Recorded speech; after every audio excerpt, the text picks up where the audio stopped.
Welcome into your Tuesday night here on World Class Bullshitters. I'm your host, Jeff Hicks, and with me tonight are my wonderful co-hosts. First off, you know him, you love him, all the way from the Rippaverse, by way of, well, America. Say hello to Andy Andrew. What's going on, Jeff? What's going on, chat?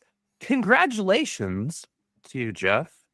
Stealing Solo 2, Power of the Farce, already hit its first funding goal. We're going to keep it rocking. We're going to keep it soaring ever higher. Chat, thank you for supporting that. But I'm happy to be here. We got some fun topics planned that we'll totally not cover. Absolutely.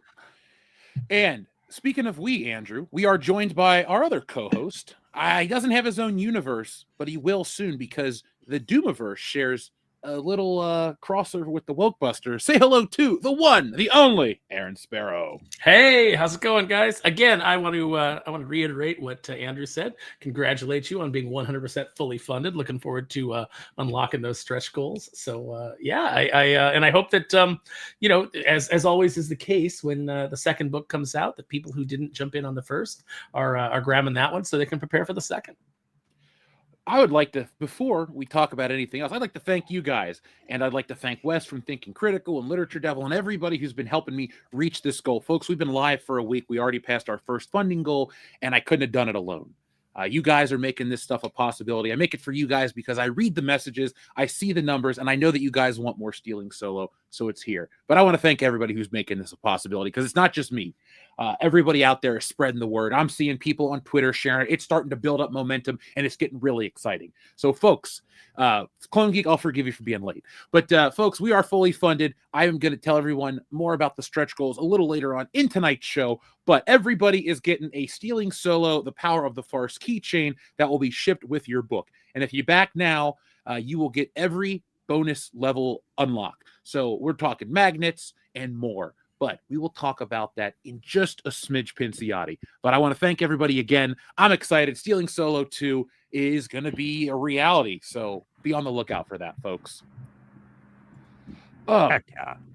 I guess we're starting out with some sad news for you, Andrew. Richard Attenborough, a.k.a. John Hammond, has died.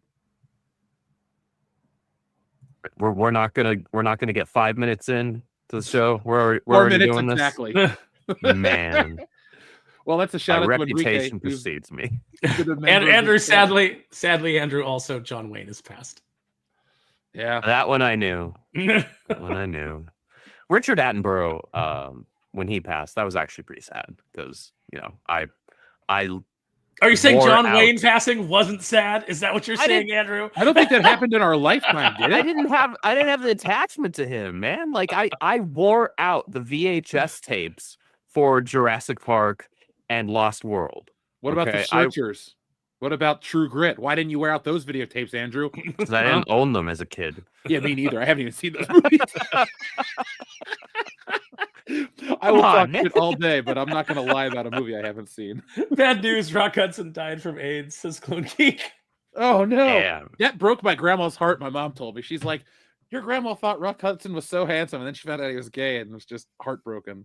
I'm like, oh, like you with Elton John, Mom. It must be, you know, it runs in my family. How did anyone not know that Elton John was gay?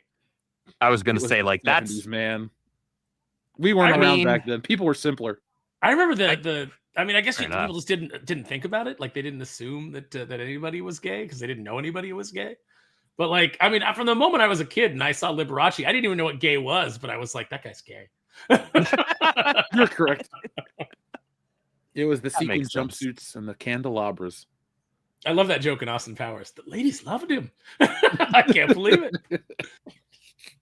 That the first Austin Powers has a lot of gold. I know a lot of people jump to the second one, myself included, as being the superior movie, but the first Austin Powers is really good. It's that third one that falls apart. Yeah, is that the one with Beyonce. Beyonce, Yeah, yeah. God, Not a fan. no. I don't get, like, when I was watching something and they're like going on about her being the queen of this and that. I'm like, what is it, like a marketing tactic? Because I remember Destiny's Child and I've heard tons of her songs. She's not the world's greatest anything.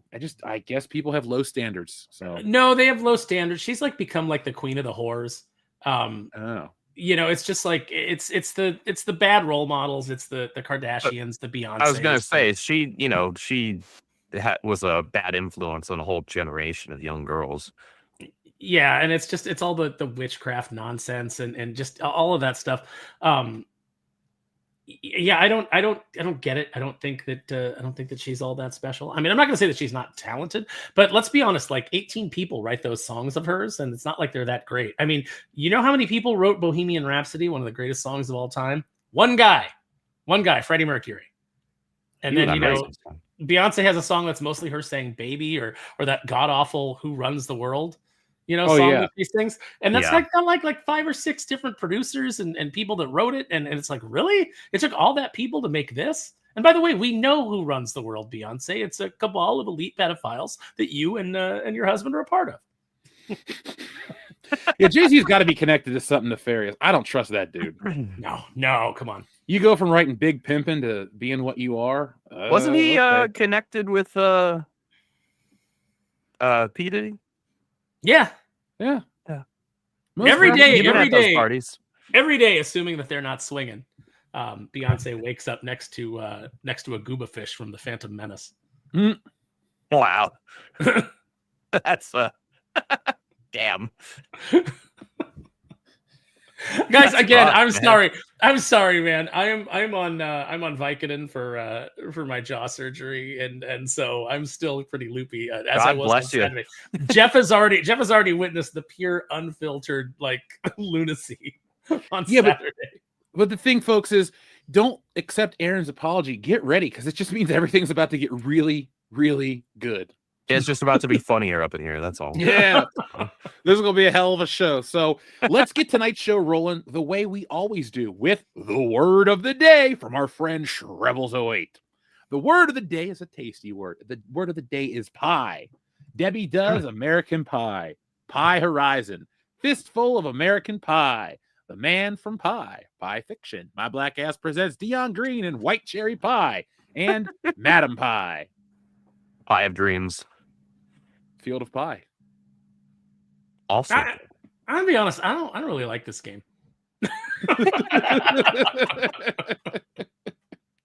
well, there's unfiltered Aaron. Yeah. Well, Listen, I've tried to be a good sport, but for God's sakes, no, I'm kidding. what you need is just a nice slice of pumpkin pie. It's the season. That'll make you feel better, right? Is that your favorite pie? What is your favorite pie, Aaron? I like a good banana or coconut cream. Both delicious. I like a pumpkin pie. I like a rhubarb pie. You know, How do you feel about poontang pie? That's. I mean, who doesn't love that? You pie. Thank you, Andrew. So today is actually the anniversary of me becoming a wrestling fan. On this day in 1999, I started watching wrestling religiously. And the next week, The Rock would cut a promo. He had like a table full of pies. And I didn't know what poontang pie was at 11 years old. But I learned very quickly you didn't. what a lot of stuff was from The Rock. You learned what he meant when he said that Kurt Angle was into that moon pie. Yeah. And when he was hitting on Lillian Garcia and asking You if get wet. she wanted Get one of the part of the perspiration. yeah, wanted the rock strudel, right?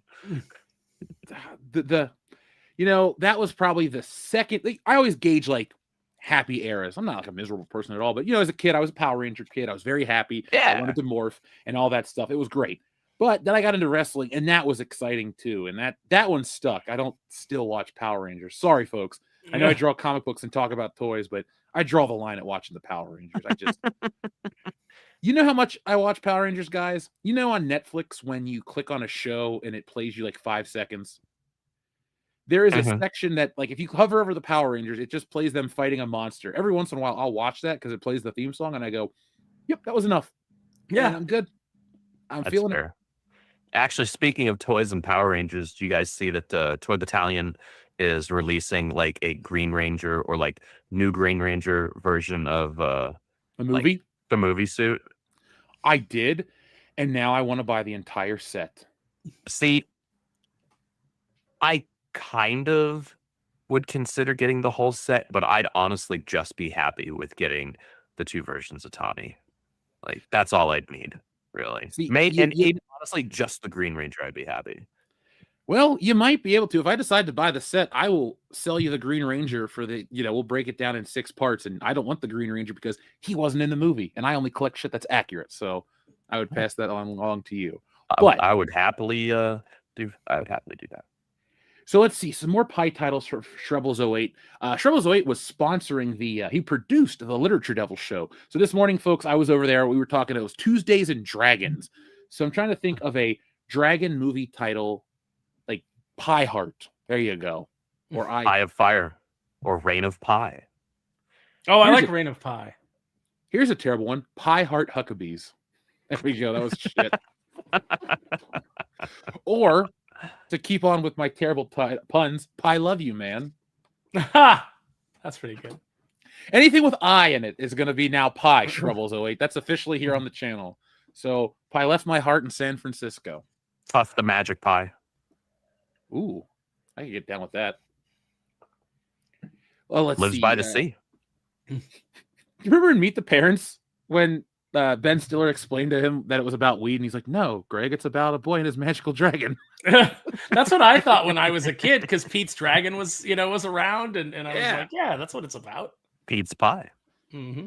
I didn't know that. Say it fast enough, it sounds like pizza pie. I didn't know that Shebop or turning Japanese was about masturbation.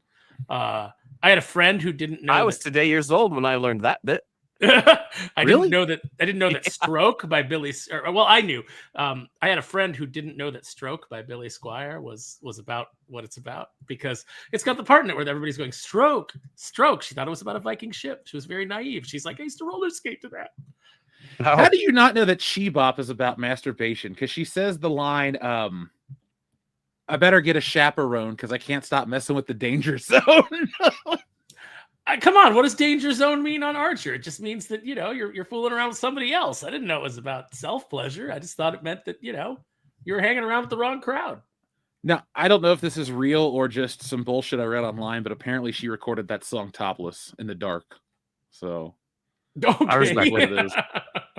I guess nobody could corroborate that. I've never really fantasized about Cyndi Lauper or her pie, but she's a good singer, and I do like her. She's an iconic entertainer. She's never been my slice of pie. If back in the day you had asked me who I thought who would have a career that was bigger, Cyndi Lauper or Madonna, I would have said Cyndi Lauper because she is more talented. What I could not have guessed was the levels to which Madonna would be willing to degrade herself over the years in order to stay in the spotlight. So I don't feel bad that my prediction, I would have predicted wrong. Yep. Madonna had a really bad cover of American Pie. Oh God, I remember that. Did she really? I don't think I've heard it. I think I'll keep it that way. I actually like that song. No, that's a great song. Although I will say that Weird Al's cover of it for The Saga Begins. Yeah, for The Saga Begins is fantastic. The Pie Begins, Shrebbles 08. You begin a pie with sugar. And then there's, more desserts. Sorry, now I'm hungry. It's late at night. I'm done eating for the day, but now I kind of want Pie. Now you made me want pie. Now I'm thinking about I'm thinking about key lime pie. I'm just thinking about all the different kinds of pies. Key lime. Yeah, that's delicious. That's not a real pie. It is. What? It is. Right after. Okay, listen. Right after you have some Mexican food and some margaritas, finish it off with a slice of key lime pie. You'll be glad you did. Yeah, can we get an agua fresca to go with that too? Oh man, I love agua fresca. I'm sure I'll it's go like with the frozen margaritas and stop there. Or I'll get a nice apple pie or a cherry pie. Those do not go with the margaritas, Andrew. They do not go with that attitude. They don't. That's fair. Enough margaritas and the right attitude, they will. Shout out to Nathan in the chat. Stop or my pie will shoot. I just want to watch that movie. I feel like that's like code for something else. Oh, it definitely is. She's 80 years old too, Andrew. Let's vomit together. Well, did you guys ever see the Norm Macdonald skit on Saturday Night Live where he's in a car accident and he's being rescued by Sylvester Stallone, and all he can do is talk about how terrible Sylvester Stallone movies are? No, I need to watch that. He's like, "Oh my God, I've been in this horrible accident, and now I'm being rescued by the star of Oscar." And then Stallone's like, "Hey, come on, I'm trying to help you here." And then like Norm passes out, and he's trying to get him out of the car, and Norm's like, "Stop, or my mom will shoot." Oh, he was the best. I loved Norm Macdonald. Even as a kid, I was a big fan. I saw him just doing a stand-up about chopping up your family and burying them by the railroad tracks because the devil told you to. And like that was long before he was ever like famous. It was just he was a young stand-up and he was doing that bit. And I was like, this guy's really good. And I was right. I had a good eye for talent. Indeed you do, sir. Indeed. I would agree with that. Even as a child. Same. Even as a young lad. I was going to cheat earlier, though, Shrubble's and do the Life of Pi, but I didn't. Oh. I would have respected it. The Pie of Pi. You could have just doubled down. Oh, well. Hey. Okay, fine. The Pie of Pi it is. That makes it sound like it's a really good pie, right? Like you're like, do you want pie or do you want the pie of pies? Yeah, this is a pie's pie right here. And if you honestly, I think chicken pot pie might be one of my pie of pies. I love chicken pot pie. Chicken pot pie, people that don't get it, and they're not real people and can't be trusted. But chicken pot pie is delicious. I just don't know how you don't like chicken pot pie. It's so like basic. It's just chicken and gravy and vegetables and pie crust. And a delicious buttery pie crust. Yeah, it's literally just. I see that as an absolute win. It's like everything you've done, Shrubbles 08. You see what you've done to us today, man? You've turned us into all frothing pie maniacs. Right. I mean, we're men, aren't we? That already. This is what happens, though. Like, regardless of the context. This is what happens even on aficionados. Is one person brings up food, and then it becomes food aficionados, whether it's fast food or restaurants or like whatever. We talk about that for like a half hour, and people, much like here, are going like, "Are you guys ever going to address the topic?" And we're like, "I don't know, maybe not." Well, you have Sully on that show too, who's a chef, and that dude just knows his stuff. So, and when Josh McDonald is on too, that guy can cook. So it's like you get the two of them. When we did Dallas last year, Josh got up and cooked breakfast every morning, and it was fantastic. I had told you guys that I had to go to a Friendsgiving after aficionados, and I had made a pumpkin cheesecake and took it to this party, and well, everybody ate it right away, and I had everybody tell me how good it was. So somebody in the chat was like, I imagine Jeff could make good food. You were right, chat. You were definitely right. Oh, a pumpkin cheesecake. Oh, how did we not get the James Bond title, The Pie Who Loved Me? Seriously, how did we not get that one? I watched A View to a Kill this afternoon. I fucked up. Tomorrow Never Pies. So it was like, was it Golden Pie? Tinker Tailor Soldier Pie? Ooh, I like that. I want that on a t-shirt. Hold on. No. How are we all skipping this one? Octopi. I used to make my brother laugh. When we were watching. There's two jokes in that. Yes, because you get to the point where she goes, "My father, used to call me his little octopussy," and I would always make Roger Moore say, "Well, I think your father had a filthy mouth." And my brother would always lose it.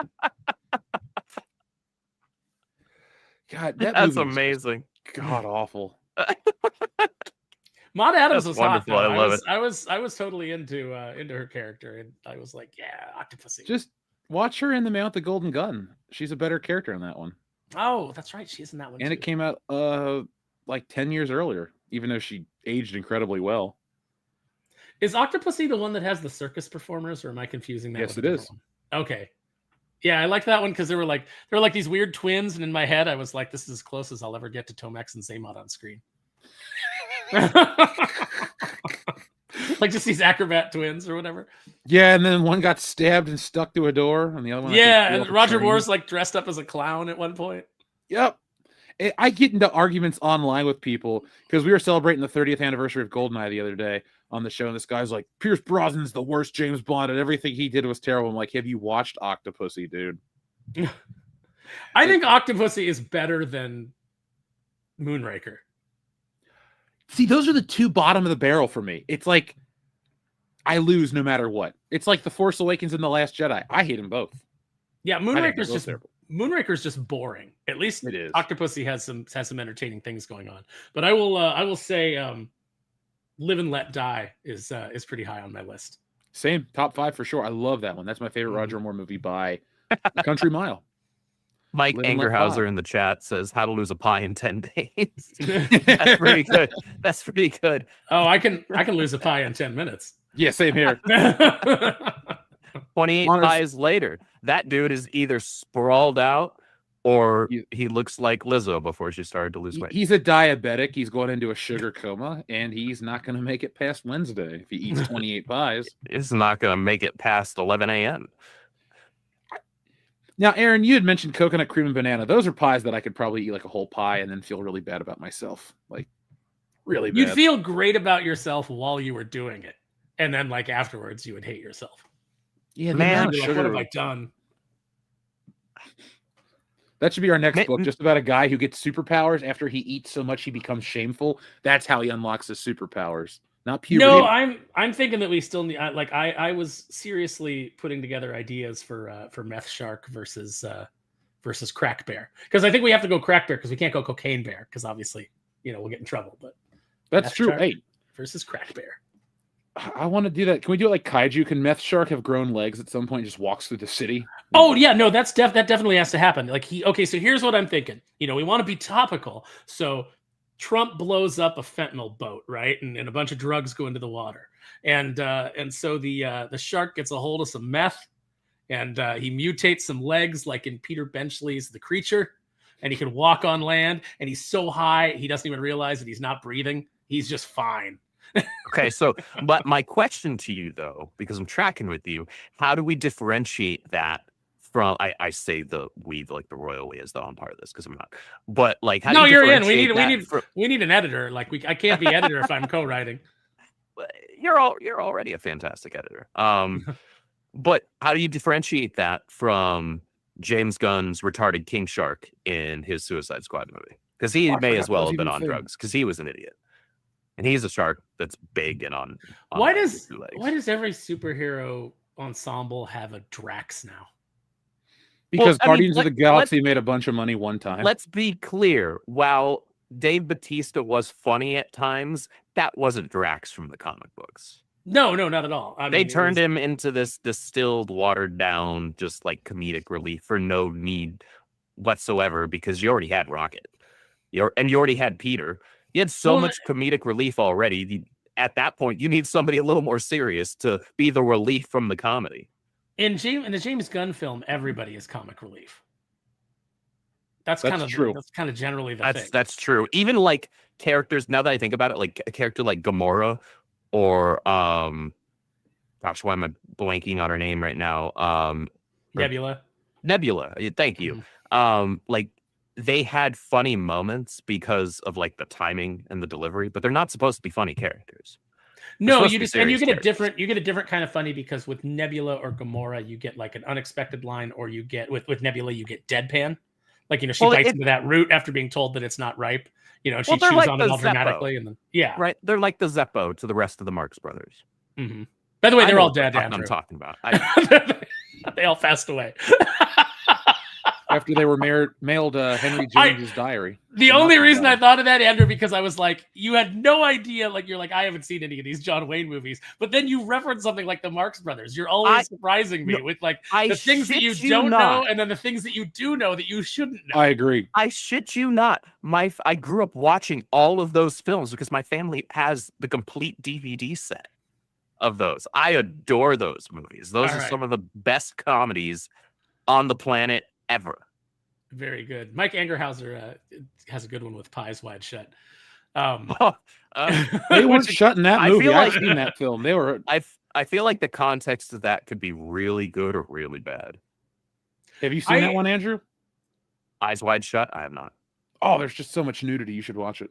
I heard that at the end, the original Kubrick version, they sell their daughter into the sex cult, and it was basically like Kubrick's, it was a commentary on what Kubrick sees going on in Hollywood. You know, Oh, like no. and then that's, you know, and then I don't know. There's a whole bunch of conspiracy theories around it. Like, and then they didn't allow him to do it, and then he died shortly thereafter. Or, you know, so it's like, but yeah, just interesting stuff around that movie. I rented it from my library, and they didn't question me as a kid, so I got one over on the local library. They're like, oh, he's renting a Tom Cruise film. Tom Cruise makes those action movies. Yeah, I love David Thunder. If only he was a real race car driver, I would like NASCAR more. Yeah. But, you know, maybe if Tom Cruise was a spy, the world would be a better place. I think things would be more. I think more shit would get done if Tom Cruise actually held power, because he's kind of crazy, but he gets shit done. He does get stuff done, and even stuff that, like, remember stuff that he was like mocked for, like the interview with Matt Lauer. You know, Matt Lauer. Well, no, the Oprah one he should, because that was out of control. Weird, like it was been a little weird there. It was tough to like overlook that for a long time.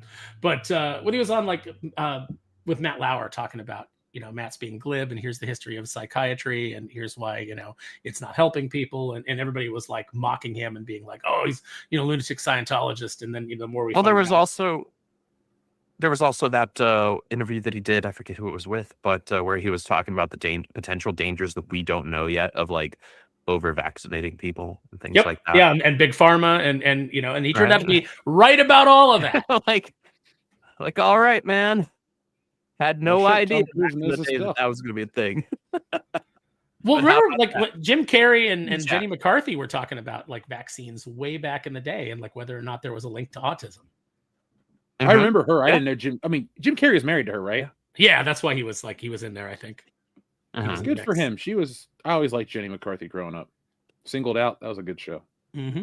She was good in basketball. I have seen that movie one time back in the 90s, and I haven't watched it since. They've I got don't dislike it. I just forgot. The silver lipstick, and she's like giving the guy the trailer hitch, and she's like, here, I got it all off like you asked. Well, hot dang. Clone Geek asked, if Stealing Solo hits 1 million, can we get a Buffalo Jeff and Dion doing a Total Eclipse of the Heart? If you help me get that book to cross $1 million, I will hire a film crew. We will make the full music video with Buffalo Jeff and Dion. I need this. Really, Jeff, I'm not joking. Jeff, I'll go you one further. We get to 1 million. Let's go to the Nerdrotic Vegas meetup this year, and we'll duet Total Eclipse of the Heart karaoke. Carrying in a pony keg and giving off sparks. Yeah. All right, folks, help me make that 1 million so we can do that, because I would love to go ahead and make musicals. They're like, my family would not understand this. They're like, oh, congratulations, you made all this money from your other book. What are you gonna do? Well, I have a bunch of obligations. I'll tell you next Christmas. And then I think what I'll do is I'll just send it all to my family. Like, hey, did you know I was in a musical this year? I told my audience if we had 1 million copies sold, no, $1 million. It doesn't need to be 1 million copies. That's shit. That'd be $25 million in cash. I might disappear at $25 million in cash. I was gonna say, guys, we do want him to finish out the trilogy.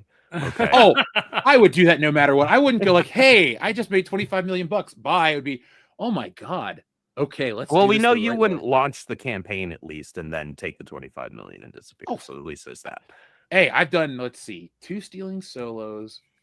I've done 5 campaigns, and that's never happened. So I don't think it's gonna happen. I mean, that's ever. Jeff is a man of integrity and funnies. That's what he is. So I was talking yesterday on working on Black and White with Sins of the Father with Art Taber. And somebody comes in the comment and he's like, "Oh, is this actually going to publish?" and blah blah blah. Because I was like, someone said that I was like anti CG, and I was like, I'm not anti anything. I'm pro individual. I'm not part of any group, and I don't care what flag anybody flies if individually they're cool. And I was like, and I wrote a CG book, if you want to get technical, because I co-wrote Sins of the Father with Art Taber. And it's really good, and you should check it out. It's some of the best art that he's ever done. He's a fantastic artist. Yeah, he's fantastic. Real nice guy too. And I almost had a nervous breakdown writing that book, but not because of that book, but just because of other stuff that was going on. And it was a weird position for me because it's been a long time since I've written something where I had worked on the outline with somebody, and there kind of like wasn't any deviation from it. I'm used to like having a lot of creative control, even once you get the outline done and everything. So it was kind of a different challenge for me. But somebody was like, "Oh, is this book going to come out?" Blah blah blah, and I'm like, artist delivered on every single book. That I was gonna say, how many Black and Whites is he up to as well right now? Yeah, this is like the third one. He's done art books and things like that. Like everything that he's done. Like there's your Billy Tucci's, your Aaron Loprestis, your Art Tabers. These are the guys who they do one project. They fulfill that project. They launch their next project. They're not doing like they reinvest the funds from the successful and fulfilled project into the next one to get that going, get that a head start, right? Yeah, and then they put it up and then they work on it throughout the year and then fulfill it before they do their next one. So it's like, yeah, you can count on that. But it just goes to show you how like kind of like crowdfunding has been damaged by all these campaigns that have not been fulfilled, and the person's done like 8 campaigns, and there's people are still waiting on number 6, and we're like soliciting number 16. Just kind of shows you how that all hurts. But Jeff's not doing that either. Jeff does a campaign, fulfills it, moves on to the next one. Yeah. I also like to do my books beforehand because it's really hard to promote a book when it's not done, and because you don't know to me, okay, I know this sounds crazy, but my book, while it's done, there's like 3 stages of it. And I write it, I draw it, and then I give it one more pass in terms of scripting, because sometimes you come up with better jokes. Sometimes you can look at the art and go, man, this would work here. I can do this and tie this together. Like on Wokebusters, there were a lot of those last minute things where I was like, if I tie this from this part to like, you're just tying it all together type of thing. But I can't. It's basically your second draft. Yeah. Right? And I don't really know how to promote. If I don't know how to talk about a book and promote it if it's not complete in that way. Like the only thing with Stealing Solo 2 I'm worried about is not spoiling anything for people, because it's that kind of stuff. And I always like to imagine or believe the best in people. But I also won't make excuses or make up bullshit or lies. I'll just be myself and, carry myself a certain way. And all I can do is tell people like, hey, we crossed our funding goal. Everybody that backed it will get it. And everybody that backs it in the future will get it too. And I'm going to be working quickly through the holiday season. The only time I'm going to take a full break is when I go up to visit my Michigan family, which is Dion and the kids. But we're going to get that stuff out February because I have to get these books for conventions. And then I want to get Frankenfisher out next year. So then I want to be done with this and beat Spaceballs to the damn punch. There you go. I hope people. It's Josh Gad, man. It's not going to be good. So like you've already won. You've already won by having a funny book. Like Josh Gad's not funny. Putting Josh Gad in anything is like dooming your project to like mediocrity and not funniness. Well, and putting him in charge of it is even worse. And he's going to be like the son of Barf or something. Barf died. He got into some chocolate. It'll be some dumb joke like that, and he'll be like the son of Barf, and it'll be like, you haven't earned what John Candy has earned. Well, I read from a couple sources that John Candy's son is actually playing the son of Barf. I see really? That I'm cool with. Hopefully he's I had read that multiple times in multiple places. So if that's the case, I'm okay with it, but I don't want to fall into the trap of emotion over story, because that's The Force Awakens. It's literally, this movie doesn't make any sense, but everybody's emotionally invested because we get to see Han Solo again. And I roll my That's eyes. just I'm the like, we have to relying watch on the him member die. berries, right? What And is it the Red Letter nostalgia. Media guys did? Like I recognized the thing on screen and I clapped when I saw it. I was so glad they That's didn't true. like those movies because Yeah. I was like, that is why I made the book. But like, I was literally living on Lonely Island. Like, I'll never forget. I look over to my friend and I said, "Don't you fucking say it," because he always had this line he would say after a movie. He goes, "That was fantastic." I was like, "Don't you fucking say it." He goes, "I won't say it was fantastic, but," and then I was like, "I don't want to hear it." And then from the movie theater to the car, I just bitched the whole way. And then we went home. I went home and I recorded a podcast about it. But like, that guy, he's going to fall into that damn trap. And I hate that entertainment falls into that trap because I don't want everyone to be a damn Vulcan. I'm not asking people to be logic over emotion. Don't get me wrong. That would take away the spice of life. But If a movie doesn't make you feel something, it's not doing its job. Right. and if the movie relies on just making you feel a certain way, but has no substance, like, I watched the first Star Wars. It gets me amped up when I watch the Battle of the Death Star, Battle of Yavin. But it has substance. It has good editing. It's original. It's not like, hey, we're just going to do what Star Trek did, or we're just going to do what something else did. No. That's what I hate about so much crap. Yeah, emotionally excited. Dr. Coffinails heard the commentary. I remember leaving the theater after Force Awakens, and my friend's like, "What did you think?" And I was like, "I did not care for it." I said, "But I get it." Like, I was like, "You just paid $4 billion for this property. You're doing this soft reboot. You're not willing to take any chances because you paid $4 billion for it." You played it like, super safe. So could not have been more safe because it's just to the point where there was almost zero creativity involved. Yeah, it's just what if it's bigger? Like, what if we just do a slightly larger version of A New Hope or just Star Wars to some people, and like just change the names of the characters? Yeah, I was like, I didn't like the villain. I knew Han was going to die because I knew that he wanted to die in Return of the Jedi. So everything was like really paint by the numbers and really predictable. I said, but like the second movie, that's where you can kind of break away and you can do something interesting. And people were already in my group were already going like, oh, that the Ray chick was kind of a Mary Sue. Like, why is she more powerful than and I was like, well, look, again, playing it safe. The second movie is where, you hit your emotional low point. She's going to do something. She's going to screw up. She's going to lose a limb, or she's going to get somebody killed or something. The second movie is when Luke got his ass kicked, right? Yeah, and then that didn't happen in the second movie, so I was wrong. So I didn't like it, but I was more charitable. I wasn't excited for the second movie, and that was just coming off of Rogue One, which I did really like. Same. But I wasn't excited for The Last Jedi, and I was immediately annoyed at the crawl. And then when they started the Yo Mama jokes, I was like, oh no.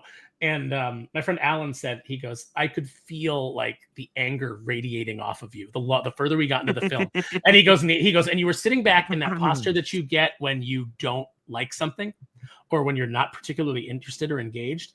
And he goes, and it wasn't until the throne room scene where Kylo started talking about both sides, like both sides being played and we're kind of like the break the wheel speech is what I would describe it. And he goes, that's the only point that you sat up and were remotely interested. And he goes, and then it just went back to being crap. And you just flopped back in your seat. And I could tell you had given up, but you were pissed off. It's so I couldn't funny stop because laughing during that movie. The movie was bad. It was really not. But you weren't laughing with it, like, oh, the wacky casino scenes. You weren't like, this is delightful. You're laughing at it because it was just that bad, right? I remember with Force Awakens, me and my buddy that I went to see it with, and we had done film classes together and things like that, and script writing classes together. And we were both big sci-fi, big Star Wars fans. We went and saw it, and of like our entire friend group, as well as like our entire class in college, we were the only two people who were like, that movie wasn't it, man. Like that. I wasn't here for it. We were like, it's not the worst thing I've ever seen on screen, but it was just a weaker version of A New Hope. So I'd rather just watch that. Last Jedi, though, I saw that with my ex, and that is to date still the only movie that upon first viewing, I got up at some point in the middle of to use the restroom because I was just that uninterested. And she turned to me like when I got back and was like, you just got up and used the you never do that. I was like, she's like, you really don't care about this movie at all. And I was like, nope. And I was the like, what did urinal I cake. miss? The urinal cake was of more interest to me than anything that was happening on screen. And the scene that I missed was just the stupid kamikaze scene, right? With Rose Tico's sister. Rose Tico, yeah, like that's it. That's the only thing I missed. That's like right at the beginning too. You like were already not that one. I'm talking about like where Rose Tico. Like she crashes or stops. She stops Finn. Yeah, the one impactful thing that could happen in the film, and you stop it because you got to subvert our expectations even on that. And then she wanted a little kiss, so it's all. And it was a stereotype too. The Asian lady's the bad driver. Like that movie. That's the thing. Those movies are so full of racial stereotypes, and they don't realize it. So they think they're being progressive, but the funny part is they're like Finn is the goofball, and you make the black guy look like an idiot, and he's chasing after the women the whole time, and he has no agency of his own. I was waiting for him to put on the big minstrel lips and just like do a little soft shoe dance, and like I was like, what are you doing to this guy? Like this guy was like the most interesting. He was the only interesting character. Mm-hmm. Like, yeah, okay, you're telling a story essentially that I've seen played out in the games, right? Mm-hmm. Kyle Katarn, right? Former stormtrooper. Like, I get it. Like, we've had this done before. We had it in the EU, but okay, cards as dealt. Let's see what you do. And in the first film, Finn was the only really interesting damn character, and then the second film they just made him a joke. He's useless. And then the third film happened. I had a friend allegedly. I had a friend who signed me into the lot because after Last Jedi, I said I will never pay to see another one of these films. And then I had a really good friend who she signed me into the lot and was like, "Let's go suffer through Rise of Skywalker together, on the lot, and you won't have to pay for it." And I was like, "Okay." I was like, "Okay." She goes, "You'll be able to keep your promise." And I was like, "Okay." And then shortly after that, we both saw that and suffered through that. She ghosted me for no readily apparent reason, and like didn't come back for like 3 years. And so now when I tell the story, I just say we saw Rise of Skywalker, and we just walked off in separate directions, and it took 3 years before we had fully processed our feelings on the film and came back to talk to each other again. That's something.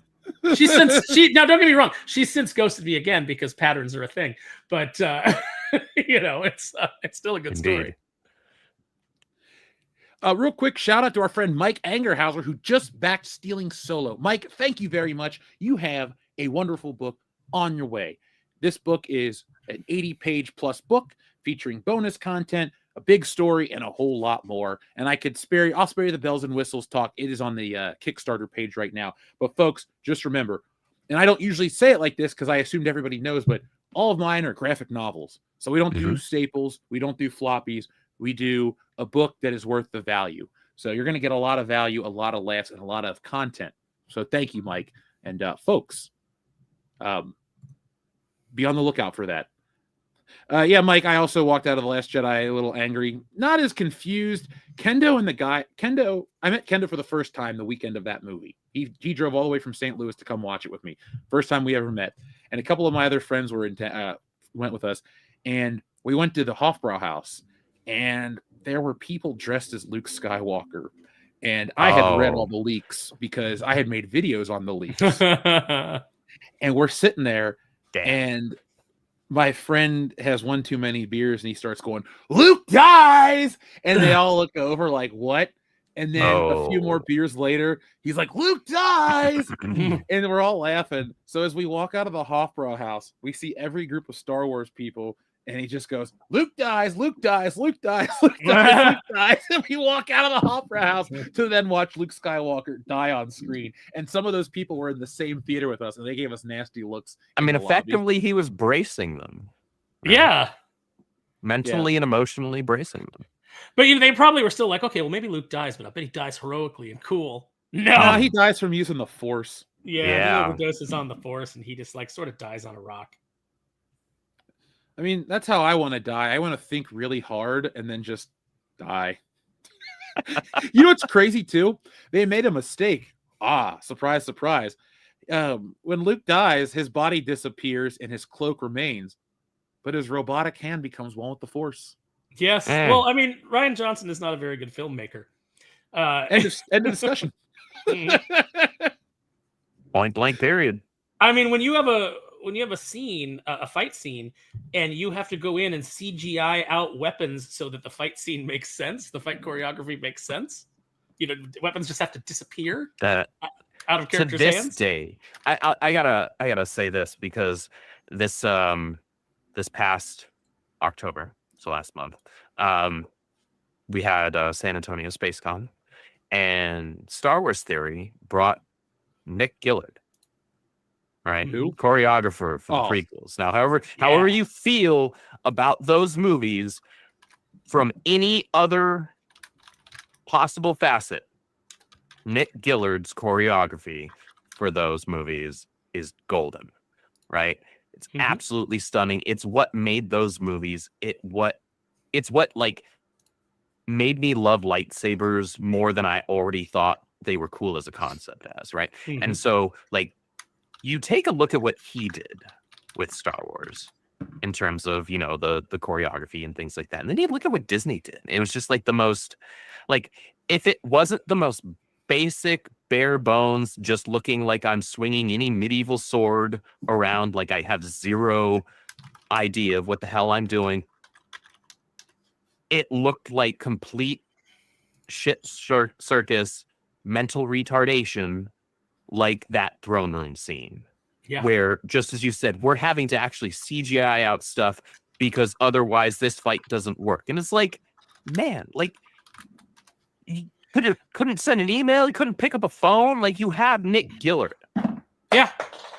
Well, everybody does that stupid down thrust move. Everybody they would take their right hand and they would throw the lightsaber like down at the opponent's legs, and then they would sweep up. It was like a video game. You pressed over twice to slide, and then you hit attack, and you just did your move. It looked so dumb. It was unbelievably boring. With Nick Gillard, he had the characters actually swinging at each other's bodies, and then the parry would be blocking the lightsaber from hitting the bodies. You watch that throne room scene, and it's like, I put my lightsaber up, and all the guards swing at the lightsaber. Not at my body, but at the lightsaber. Well, it's not about attacking the body. You can't attack Daisy Ridley. Like that, that's a Ryan Johnson rule. I mean, The Last Jedi is the only Star Wars film where there is not an actual lightsaber clash fight. Like two lightsabers do not strike and hit each other ever.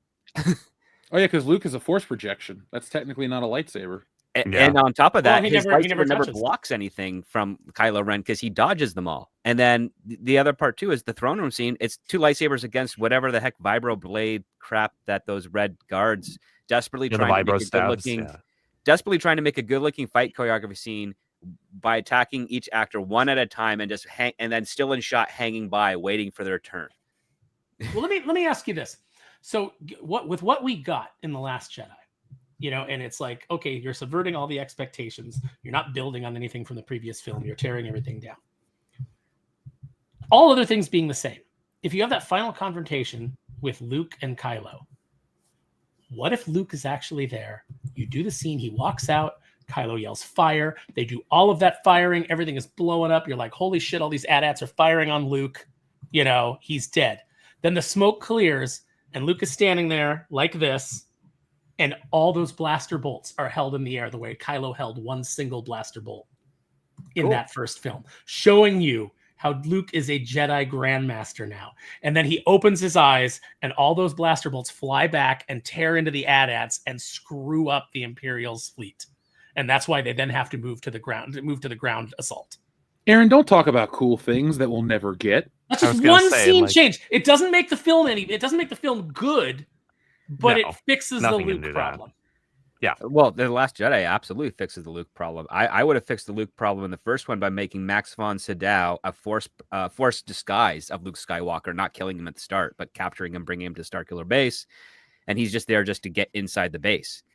And then he finds Rey, and he's like, "Hey, come, I've been helping you, not die out here on this foreign planet that you've never been to before, that you should not be able to navigate." Do the little trick that they did, as super as it was in Starship Troopers, when Rico's like, I'm going to take this tunnel because this is where Carmen is. And then you find out, it's Neil Patrick Harris's character used his mind powers to manipulate Johnny Rico to go left instead of right. Mm-hmm. And script, then you might actually get a scene where Luke, Leia, and Han are all together and fulfill the promise of it. Can't have that. No.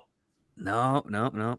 Well, I do recall hearing rumors when the Force Awakens was announced that each movie was essentially going to have one of the original cast as the mentor to one of the new characters in each individual film, with a reunion of them at the end, until they said, "Oh, Harrison Ford is going to be the first one." Oh, well, he's not coming back. Like it's just you're completely. Yeah, that was a Harrison thing, but I completely understand, because he rather play Indiana Jones over and over again than Han Solo. He hates playing Han Solo. I mean, But he Indiana still Jones comes is a back. better character. Yeah, but he still comes back in Less, Rise of Palpatine and does his he doesn't cut his hair or shave.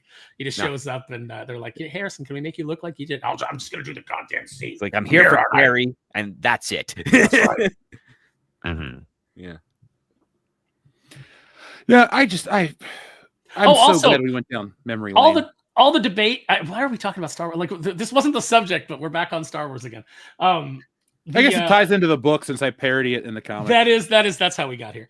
The fact that like people are still like debating, they're like, "Oh, how could Han Solo be a Force ghost?" And then people are like, "He's not a Force ghost. It's Kylo Ren forgiving himself." And it's like, okay, that's stupid.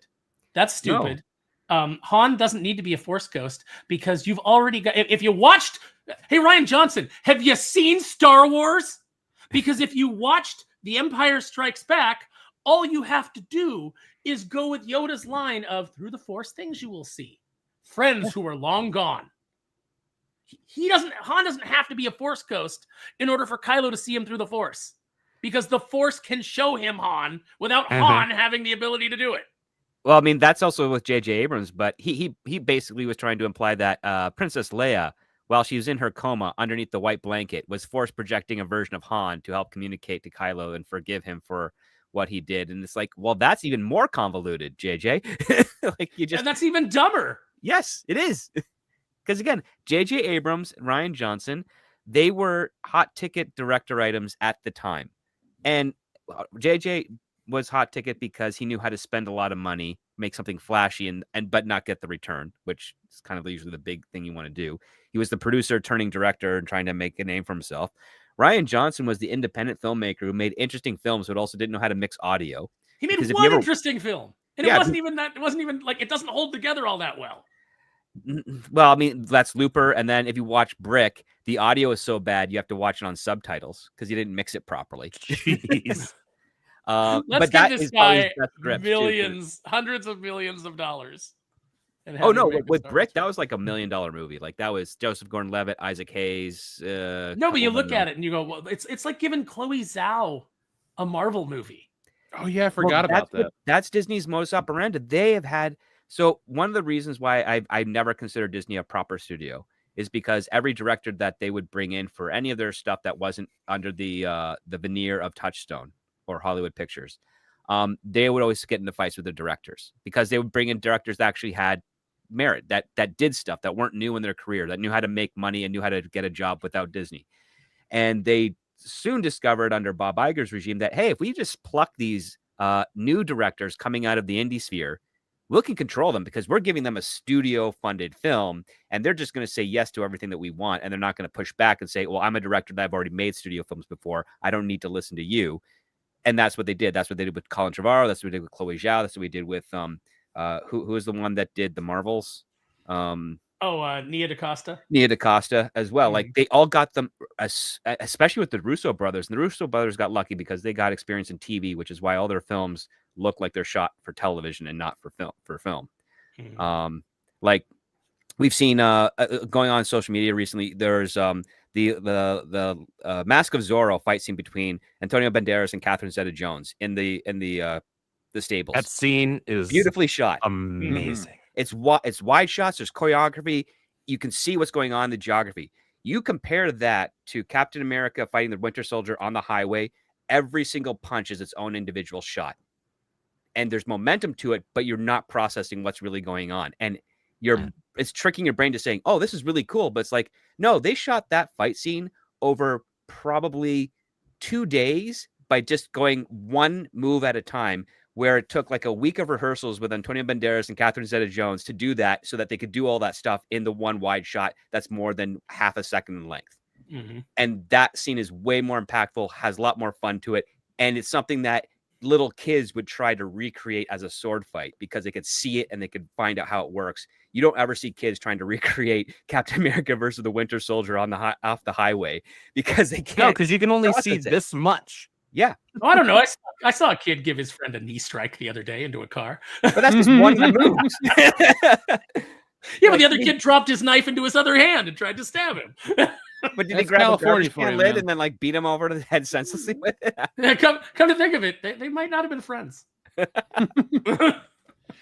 How much of that shit do you think is the Bourne Identity? Because I think the Bourne Identity ruined more than it contributed. Bourne Identity and Christopher Nolan, because Christopher Nolan, when he was doing Batman Begins, he was on crunch time and he did not have the hours he needed to do the fight scenes that he wanted. And then on top of that, he hired a bunch of guys that are Kensi martial artists, which are basically like, hey, you know that vulnerable part of your elbow? What if we start hitting people with that? Like, that's Kensi. I know there's probably some people out there that think it's a good, legit one. It might have its stuff to it, but I know professional like fighters, MMA fighters that just scoff at the idea. They're like, yeah, we if we ever like do meet someone with a Kensi, we like to tease them for a couple of rounds and then just completely destroy them because they're already. Oh, you mean like doing this drop movement where like the soft part of your elbow is going to hit somebody in a hard spot? Yeah, that's it's not even just the soft spot. It's also the hard part of the elbow because that's your joint. And if you crack that, you cannot move your arm ever again. So you don't want to put any force on it. Yeah, I hate the way Batman moves in that. They put it in Bond. Everything was close up, a million shots, shaky camera. Star Trek 09 has it. Everybody had that shit. I mean, I understand why they did it for Liam Neeson. He's old. But like, why are they doing it for like Chris Evans? Just put a guy in a Liam Neeson wig and have him jump a fence from a distance. Like, I don't need a 17-shot fence jumping. Well, it's hard to find a stunt guy that's 6'6" because Liam Neeson is really tall. And a lot of stunt guys are about like, between 5'8" and 5'11". Yeah, they're not my height. That'd be weird if I was an actor. I'd need a giant stunt man. I think Jeff should be Liam Neeson's stunt double. I'm down. Because, I mean, you'd be distinct enough, but it'd also be really fun. Yeah, it'd be like in I'm Gonna Get You Sucker, where they keep cutting to the Italian guy in the afro wig. Dude's got a big, like, Serpico mustache. He's supposed to be this black lady. I don't really like Family Guy, but there's a great bit in one of the episodes where Stewie jumps out of the window and it becomes a grown man with a bald cap and a mustache. And it gets me every time. But the chat says Bourne Trilogy is amazing. The problem is everything that tried to replicate its action and fails miserably. Fair point. Can't really. I enjoy the movies. Yeah, I enjoy the movies, at least watching them with my dad, as I do with so many movies. But like the fight choreography really did hurt action movies for a while there in terms of like actual good choreography and shots. Like there are some cool things done in those films, especially the first one. But like the quick cut thing that it like permeated all the way through the genre, that's annoying. Like I want to actually see everything followed through on. Well, it's because they're easier to choreograph, easier to rehearse, and quicker to shoot. Like it's really just a money-saving endeavor. I mean, like one of the things before the pandemic really hit, I'd always be invited onto a couple of sets. And then one of the things I like to do is I like to mess with the choreographer, because I love pointing out the fact that they're just doing their paint by numbers. So choreographers, especially in fight teams, when they have their own fight team, they have a shorthand of just numbered moves. So they'll say, okay, you're going to go over there, you're going to do a 3-7-1, and then this guy's going to do a 6-6-5, and then it all kind of blends together. But it's really like static and it doesn't have any life to it. And I remember this one day I was working on an indie project and they sent me the previs for the fight choreography in the gym. And you were literally it's just one person at a time going after them. And I said, what would happen if all three of these bad guys went after the main hero at the same time? And they're like, oh, we can't choreograph that. It's like, why not? We just don't have the time. And also we don't know it would be believable for the one guy to be able to beat all three of them at the same time. It's like, that's the point. Like make things difficult for your protagonist. Like get creative there. And then you watch something like you watch something like Boy Kills World, which has insane choreography. Yeah. And just like some of the most visceral, like brutal action I've ever seen in a film. And you're like, oh, there are still people that can do interesting things. Or wushu films, or like anything coming out of Asia, right? Any Japanese or Chinese films, like, man, they put all of their budget into the choreography, really. Well, So I mean, script yeah. is that method of doing choreography where James Gunn got his brilliant idea for Superman, where Lex Luthor would just be screaming numbers at guys who would then type it into a computer, and then his guy would do the move. Even though Superman has been established to be incredibly fast, but somehow is not faster than a guy yelling computer commands to a guy who has to type it. Well, the funny part is that I have one group of friends that think that is James Gunn making the joke inside the industry about fight choreography. And others are just like, well, he wanted to, like, they do this trumped up thing where it's like, oh yeah, they just wanted to show how brilliant Lex Luthor is for fighting. It's just that, well, it would be more interesting if we actually saw him fighting Ultraman at super speed, where the rest of the world is kind of slowed down around here, because that's cool. Because therefore, you realize, oh yeah, it does. Luthor says, okay, do this combination, like, because again, he's trying to draw from the All-Star Superman scene where Lex Luthor is remotely controlling, I guess, some sort of probe towards the sun, and he's got 5 to 8 minutes of distance, and he has to predict all the movements so he can beat up the guys in the probe, and then also fight off Superman. And I'm like, oh, I get what you're doing there.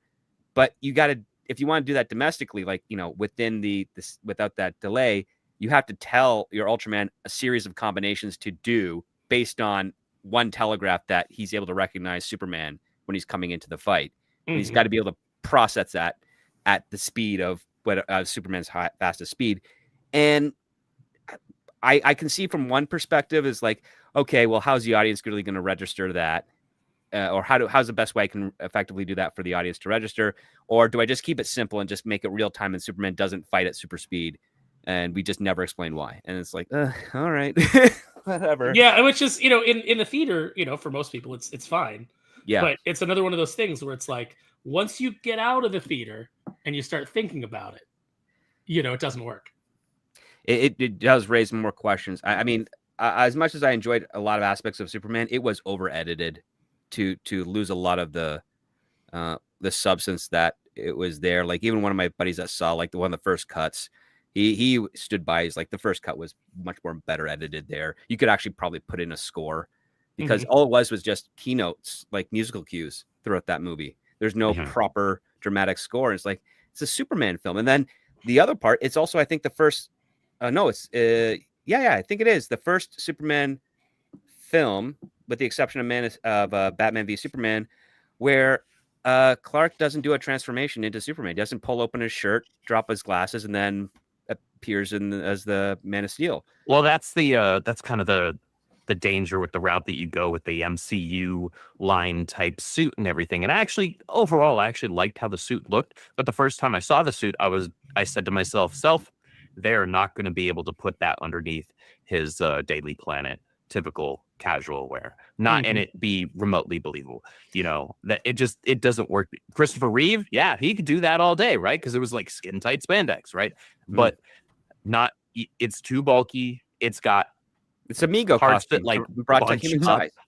Well, it's not all too dissimilar, honestly, to like the Guardians of the Galaxy outfits that they had in the third movie. Yeah, the third one that were like similar to like the classic ones, right? With the blue with the red lining and all that. Like, yep. You're not going to be able to put anything over that. And so, while it might look cool or good, depending on your take on it, it still isn't going to allow you to do a lot of that classic imagery, like you just said, like Clark running out of. I mean, phone booths aren't a thing anymore. We're not going to do that. But like him running out, maybe he's running off the. He's on the roof of the Daily Planet, right? And pulling open the shirt, right? That's iconic. It is. You have to be able to put that in there somehow. I mean, they even did it for Man of Steel with Henry Cavill, but it was also a little bit trickier because, again, his suit looked like a plastic mold put over his body. Like it did. And even though I absolutely abhor that movie, because it's not Superman, they were still at least able to pull that off a little bit better than, well, just not being able to do it at all. I think everybody should be talking. I'm sorry. Well, I like Gunn Superman way more than Man of Steel. It's a super low bar, but like I like it way more as both a movie and as a Superman movie. However, credit where it's due, at least his suit in Man of Steel was something you could do that with feasibly. Yes, to your credit and in your point, Script, like it did look very plasticky. And part of that it also I think lacked the trunks. Yeah. I can take her leak the trunks. But I just don't want my superheroes wearing a onesie. That's it. I just like break it up. I want those trunks. The colors need to be broken up. I agree. I from the artistic perspective, I absolutely agree that you can find ways to break up the colors. Otherwise, yes, it's just a blue onesie, right? There are ways to do that. The trunks are absolutely the classic way to go, and I'm okay with that. But that's far from my main issue with that movie. Listen, considering some of the things that we went through in entertainment, we're lucky that they didn't put the little Kara Zor-El skirt on Superman. So, yeah. You know what I want, though? I want a Superman where, like, everybody keeps talking about how Clark, Clark's, like, the ladies are like, Clark's an attractive guy, but man, does he have a dumpy ass. And it's because he has to tuck the cape into the pants. So his ass just looks really bad. Yeah. Not to go away too far from the dumpy asses, but what did you guys think of Vin Diesel as the Brainiac rumor or news or whatever it was? What?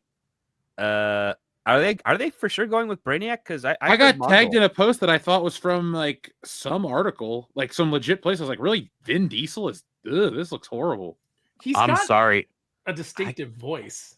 Yeah, he does, but I don't know how seriously I can take him as a character like Brainiac. I like him as Dominic Toretto just fine. I like him as Riddick. He was good. Yeah, as I enjoy Riddick. But like a character like Brainiac, that would be a hard sell for me. I'm not saying he's completely incapable of it. Actors can evolve. Well, let's see. That's a hard sell.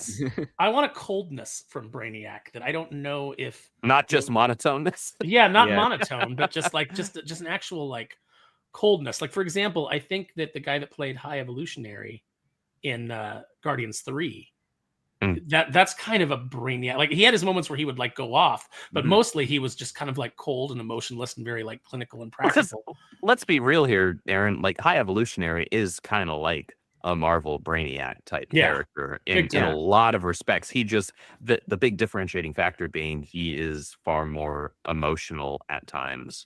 Well, he's creating a world as opposed to Brainiac, who's the collector of worlds. And remember, like there's the normal Brainiac where he's Kaluan and he's a cyborg of sorts, and then there's the Superman the animated series where he's a product of Kryptonian technology. That's a newer take, and I enjoy that one, but I kind of want to see the Green Alien. Well, there are a bazillion different takes on Brainiac, right? Because then you could go into Legion of Superheroes and and so forth, and you got different iterations of. Brainiac. You're talking like Brainiac and then his offspring, like fighting Brainiac, if we're just talking about like Superman's villain Brainiac, then absolutely. See, I heard rumblings that it was going to be Mongol and a Warworld story for Man of Tomorrow. But if they're going with Brainiac, it's like, okay, cool. It's got to save Metropolis from being bottled up. Yeah, I would, like I said, that was just something I was tagged on Twitter, and I was like, why aren't people talking about this? I guess it's just one of these places trying to act like a rumor is the gospel, but rumor, sources, we said so. Yeah, your Mike Zero type thing where his source is a Reddit post that he himself put up. That Cosmic Book Moves writes an article about one of my favorite things. Yeah. Fans are saying, right? Like, okay, what, 2 people, both of which are your bot accounts? Okay. All right. Have you ever seen the Ryan George thing where he's doing the internet news and he's like, McDonald's says they're not bringing the McPizza back and people are pissed. And it's like, there's 2 posts. Like one person's like, oh yeah, I remember the McPizza. And then the other person is like, no more McPizza, boo. Those are like the two posts. But isn't that genuinely a thing that we see happen though? Yeah, We it's like if see you that could just happen read the all head, the if you could just read the headline and retweet it and react to it, that'd be really good. Oh yeah, Oh, nobody would actually, do that. Zack Snyder's doing that right now on his Instagram. He's trying to make people think that his universe is going to come back if Warner Brothers gets bought. And I'm like, no, it's not. The Sorry, Saudis, bro. man. The No. Saudis are going to bring it back. God, The Saudis are Snyder fans. Yeah. well, Oh, I mean, where were they at the box office, man? Come on. I was gonna Oh, say they script. didn't show up to that. They're the ones with all the money. They didn't show up. Guys, they bought their own copies of the film for like 30 grand each, and that's it. So there's just one for the country. They all went over to That's the what I Sheik's need, house. man. That's what I need. Sylvania and I just need some Saudi with a bunch of money, some Saudi oil prince who really loved our Darkwing Duck run to just be like, I will just pay you guys to create new Darkwing Duck for me and me alone. All right, so all of our Saudi-based, oil tycoon or Saudi prince viewers in the Listen, chat, the only you people who heard have- Aaron right now. He's looking for a Saudi sugar daddy. That's I'll say right. this, the odds of anyone in Saudi Arabia who has internet is probably also going to be an oil baron out there. So you're pretty good. Yeah. My chances are good. All right. Well, Saudis, if you like Star Wars or liked Star Wars and you want to make fun of it, I'm your guy. And if you want to go on an Ollie's trip, bring your jet. We'll go to every Ollie's in an afternoon. I'll even narrate it for you live as we Oh walk. Let's do man, it. that'd be Let's fantastic. do it.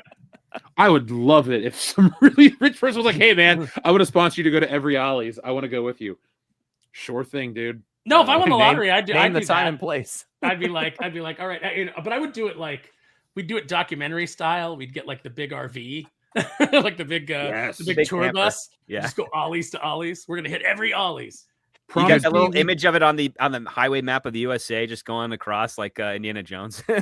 And Yeah, what and you'd then, have and then to on the do- side of the side, just have the big WCBS with Jeff's face, and whatever like Ollie's is like in some like tucked away spot that looks like, oh man, this one might be like a real one, this might be a dump, or like find like just crazy, like how are these toys even still here type of a scenario. Then you change up how you're filming the documentary. You make it kind of like a found footage horror film, right?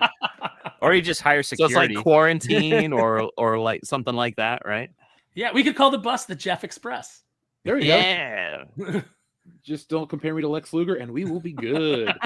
No, you got to wear the pants, man. You got to wear those Those like, blue Zubas? workout pants. Yeah.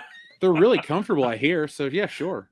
That'd be Only great. thing I say is I'm down for all this, but we have to play Holiday Road from National Lampoon's Vacation as we're course. driving on the highway.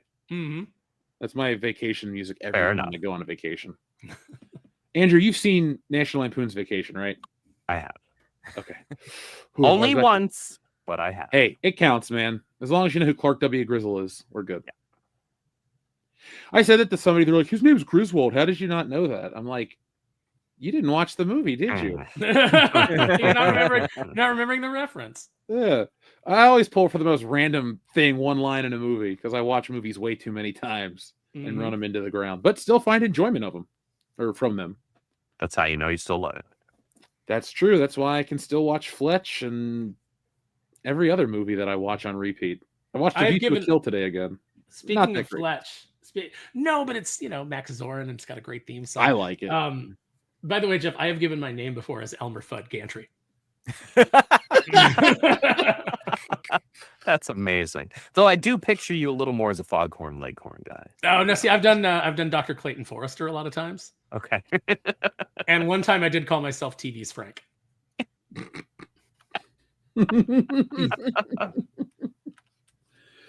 I I'm gonna respect it. start giving fake names when I go to places. Have anyone here else seen Confess Fletch? Am I the only one that's seen that one? Sam with John Hamm as Fletch. I meant to watch it and I just no, I never haven't got seen it. around to it. It's Yeah, I haven't actually seen it. not bad at all. It's a different tone, but still Fletch. hmm Yeah, John Hamm does a pretty good job. I this wish is actually making me think of a fun time back in like, so this is wow, this is just after high school, Andrew. So when I was working for Game Crazy, so they were owned by Hollywood Video Movie Gallery. They're no longer Oh, I they're remember. gone. Oh, man. You remember? You remember? Me and my buddy, when we would go to get our separate coffee orders. We wouldn't go together; it'd be too sus. But if we'd go to get our coffee orders at the Starbucks that was in our same lot, we would each time like use a different like celebrity name, but like a slight tweak on it. So like one time I said, I told the barista behind the counter, like my name was Thomas Cruise, right? And because I didn't say Tom Cruise, Mhm. They don't think twice about it in that moment. But then when they call out the name, you see the heads turn. Mhm. They're sitting at the table like, what? Here at our local Starbucks. Right? We had a fun time messing with people that way. We would also we were also assholes. We would, if we were at the local In-N-Out, we would sometimes like be in just the right spot and like call out numbers. No, you dick. I would have been so pissed off had you been to my local In-N-Out and be like, number 42. And I go up there and I'm like, you son of a bitch. Number 23, please. Right? And somebody goes up there and they're like, I'm number 23. And the person behind the counter is like, your number's not ready yet, man. Like, oh, well, what the fuck? It was fun. We were jerks. It's such an it was innocent college thing, though. Yeah, but it was funny. We had a good time at other people's expense. I would troll people. Well, I once pranked somebody and made them think they were on the show Cheaters. That was my. Oh, shoot. Did you really? Dude, have I never told this story on the channel ever? No. I've never heard this. Not any episode that I've watched. So when I was in high school, I worked at Rallies, and I knew how to use the computer in the back. I was the only person that knew how to use the computer in the back besides the manager. And so you could just, it didn't have the internet, but you could like look at everybody's records and this and that. I wasn't trying to read anybody's shit, but there was one guy I would always joke with at work. So I got his phone number, his like cell phone number, and I called him.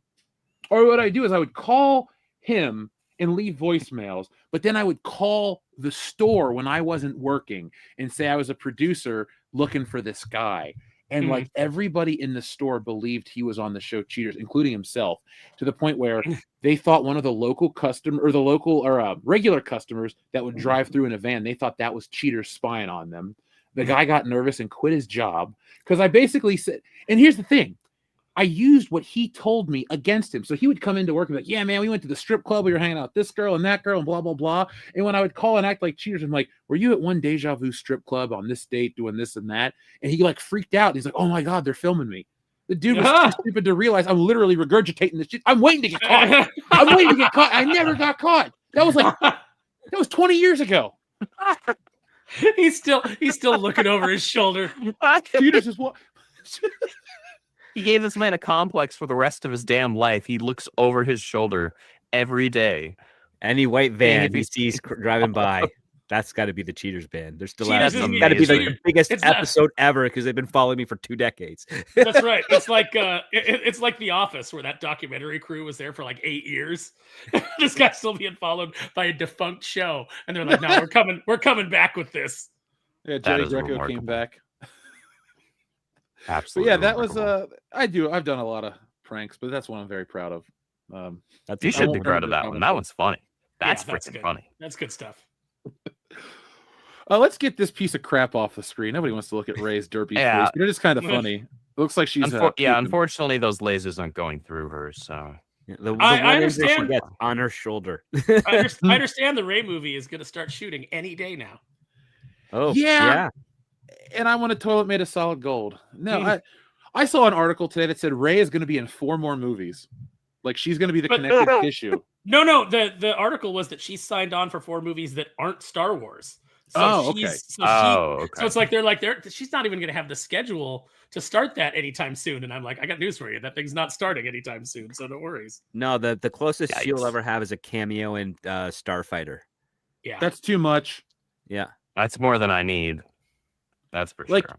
It's not the actress's fault. No, it's not Daisy Ridley's fault. To her credit, anytime I've seen her in an interview, she seems perfectly amicable. Nothing bad to say about her. She's delightful. She's an English. Her character is just non-existent. Yeah, they just gave her nothing to work with. Yeah. She was asking questions. No disrespect for her. during the Force Awakens, she was asking questions about who her character was while they were shooting, and JJ's like, "Don't worry about it right now. It's not important. We'll figure it out later." I'm like, what? Figured it out? Like, yeah. It's, oh no, you're this, you're that. And done the biggest, and this is an American thing only. Because I've been around the world, but I don't know why it is, but. And you guys are are too smart to fall for this, but for some strange reason, you think that an accent is hereditary by blood and not by your culture. So you hear a child it's nurture, not like, nature. "Oh, your grandparent, your father must be English." It's like, well, did they grow up here and just have an English accent? Because that's not how that works. Yeah, like, exactly. Rey grows up, Rey's presented with an English accent. People are like, "Oh, she's Obi-Wan Kenobi's granddaughter." Why? English accents aren't genetic. Well, script, it's like every black person in Star Wars is related. Because remember, they wanted to make that girl Lando's daughter. It's like, oh, okay, I see what we're doing here. Fine. Yeah, and Lando is the son. Lando is the son of Captain Panaka. Remember the guy with the really bad attitude in Phantom Menace was just negative about everything. Well, remember that guy's only half black, so it'd be like if I fathered a child that looked like Billy D. Williams. That woman would have to be like very midnight colored, but yeah, whatever. Billy D. Williams is 50% Colt 45. And that's why he's still alive to this day. I respect that. About maybe 10 plus years ago, he came back to Colt 45, and there was like a promotion with a phone number, and you could call. And it was like if you were the whatever caller, you'd win, but it was a recording of his voice. And I would call that number whenever I was in the grocery store just to listen to it. I thought you were going to tell me that you could call and you would actually talk to Billy D. Williams. He was answering each call. That would be the coolest thing ever. I remember his he did a couple of convention surrogates where he was just talking about how he was super disappointed he didn't get to come back to play Two-Face. I was disappointed he didn't get to come back to play. Me too. He was like so jazzed for it. That was the whole reason. I mean, the second reason he signed on. The first reason is that he loved Batman. The second reason is like I get to play the guy that gets half his face burned off. I love that. I can't wait to do that. And at least he was handsome. Yeah. You know, it's like that's the point, is that Two-Face, the reason it's a dichotomy is because you've got a handsome side and an ugly side. With Billy D. Williams or Tommy Lee Jones, if they wouldn't have covered him in purple, I wouldn't have known which side was the scarred side. Yes, because no, he's not wrong, because Tommy Lee Jones has always looked like a 60-year-old man. Go watch the pilot to Charlie's Angels. He is in that. And he still looks like he's 60, and he's like 32 there. He's just got bad skin. It's like Robert Davi. He's got bad skin. That's fine. Nothing to be done of it. You know, like no big deal. Confirm. The man's a fantastic actor. He's great. He's great. Are we talking Robert Davi or Tommy Lee Jones? Either one. They're very good. They are. I love Tommy Lee of a good Jones. singer, though. I don't know if Tommy Lee Jones can sing, but Robert Davi can. Throw Dennis Farina in there too. Bad skin, great actor. Edward James Olmos. Yeah, I was just about to say Edward James Olmos. Yeah, he's got the pocket crater face. He was on Miami Vice, and that's the best show of the 80s. So I know you haven't watched it, Andrew, but one day you will. I have not. Honestly, just watch the first. I would just recommend to anybody that's like, I wonder what Miami Vice is like. Watch the first episode. It's 90 minutes long. It's kind of like a movie, and you pretty much get everything you're going to want to get, including that Phil Collins scene that everybody goes on about. That's Jeff's pick of the week, the Miami Vice pilot. It's somewhere. Phil Collins scene. What do you mean by Phil Collins scene? And then watch Nash Bridges and realize that James Crockett is in witness protection. No, we skirted over something. Jeff, what do you mean by Phil Collins scene? So Miami Vice's most famous moment, and they use it twice in the first episode, and I think they do it again in the end. It's Crockett and Tubbs are getting ready to go on they're going to like a drop or something for drugs. And it's like super dangerous. Like they're pretty much like ready to die. And so it starts playing Phil Collins' song In the Air Tonight. And like Crockett calls his wife, and it's got all these like really cool shots of like the car going. They like lock the camera on the car. It's just like a music video in the middle of Miami Vice. And it's considered the most impactful scene. And they go back and they reuse it at the very end. It's awesome. Conversely, I do like Phil Collins. Conversely, if you want to know what it's like to watch Miami Vice, just play Glenn Frey's Smuggler's Blues on loop. Yep. For about 6 times, and you'll have the whole experience. That's a good episode too. Well, there's always like around that time, there was always like a music video in your episode. I remember watching Hunter, and there's a full on like burning down the house by the Talking Heads, and it's just the artist just like setting fire to things while they play the whole song, and and Hunter going like, what am I gonna do about this? It's like they used to do that all the time. I always think of the Big Lebowski because they, with the exception of the last few seconds, what condition my condition's in. And that's just a music video that's amazing. Yeah. Speaking of hunters that aren't around. Oh, now Andrew, that was your best transition. So folks, we love to joke about how the internet gets up into a tizzy when they have fan casting and they don't get their way. But some people like to make fan casting a political statement. And when they don't cast something that lines up with their ideology, they try to turn it into a whole like anger, hate, whatever campaign. And today I was on Twitter when it was not down, because that Twitter being down was really annoying. And it was down to like 11 a.m. or something like that. I know. I was on Literature Devil's show. We were supposed to be on there at 8:45, but couldn't connect because of Twitter. I was getting ready to text you, like, hey man, if we're not able to contact each other through Twitter tonight, I want you to drop the link to everybody, because I thought you had like emails or something of everybody, but thankfully it came back. Yeah, there was a big Cloudflare issue. Yeah, Cloudflare was down. It affected all kinds of places. I use Opus Clip, and I couldn't upload any shorts today. So it affected our website, the Rippaverse. Oh, I thought there was a cyber attack, to be perfectly honest. I was like, oh, this is what this is like. Our technology goes down. This is okay. I'm waiting for Skynet now. I see, really Jeff, if I had your Twitter's on Cloudflare, because it was the same day that Elon drops whatever new version of Grok or whatever. So it's like, Grok just became Skynet. It's self-aware.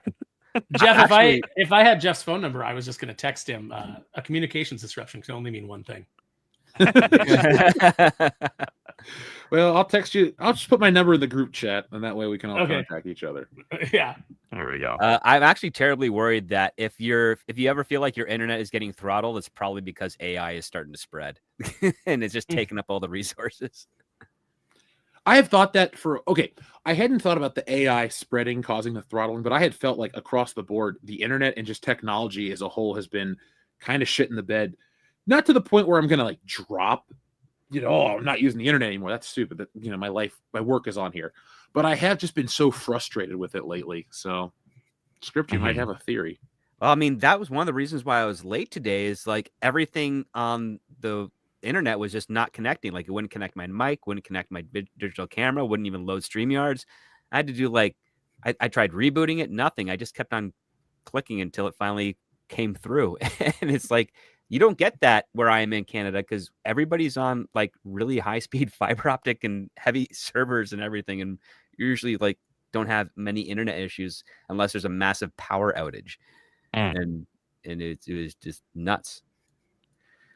It was crazy. And I did read a lot of conspiracy stuff on Twitter, but I also read a post that made me roll my eyes, because the post read, and I quote, Hunter Schafer would have been a better Zelda. Now, I know the story about this, but I then read the comments underneath it, and everyone's like, this movie's dead on arrival, Nintendo's this, all this other crap. Nobody cares about your little Hunter Schafer thing. By the way, keep showing that one picture of Hunter Schafer from that one angle where Hunter Schafer sort of kind of looks like Zelda, and not every other single picture of Hunter Schafer where Hunter Schafer looks like a man. No, I reject that entirely, actually. And I do see what you're saying, because I know exactly what photo that they keep pulling up. It's literally the exact same photo in every single post. It's the only one that they're aware of, because they don't actually know who Hunter Schafer is. Somebody told them, oh, this person's trans, and therefore this is the photo we're gonna promulgate. Hunter Schafer does not look like Zelda. Hunter Schafer looks like Ezra Miller in drag, which is impressive, because Ezra Miller already probably dresses in drag. Yeah, no, that's does. true. Doesn't look like Zelda at all. Ezra Miller is the weirdest look, is the most Asian looking Jewish man I've ever met. Yeah. Wait, was your wallet and passport still there after you met him? Yes. I was beyond arm's reach, because I did not want to get that close. I don't blame you. You don't want to be in Storsel.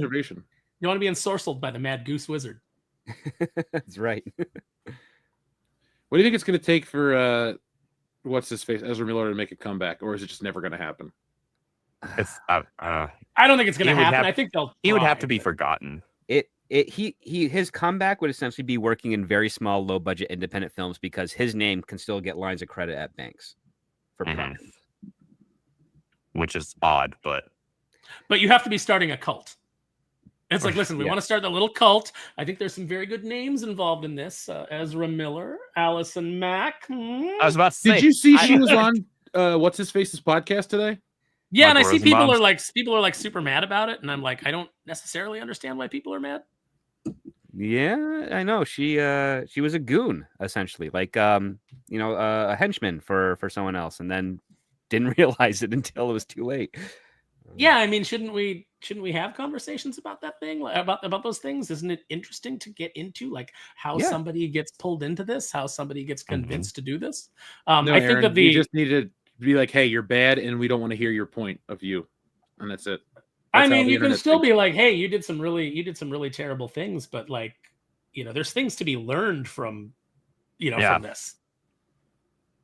Yeah, no, I mean that's the thing is it's one of the rare instances where you're able to actually see someone who got manipulated to do horrible things, and then become far more aware as to how horrible they actually were, face the punishment for that, I guess question who they were, their own identity, and then work their way to rehabilitation. Because I think, if I'm not mistaken, she married a guy that was very pro, not Jew.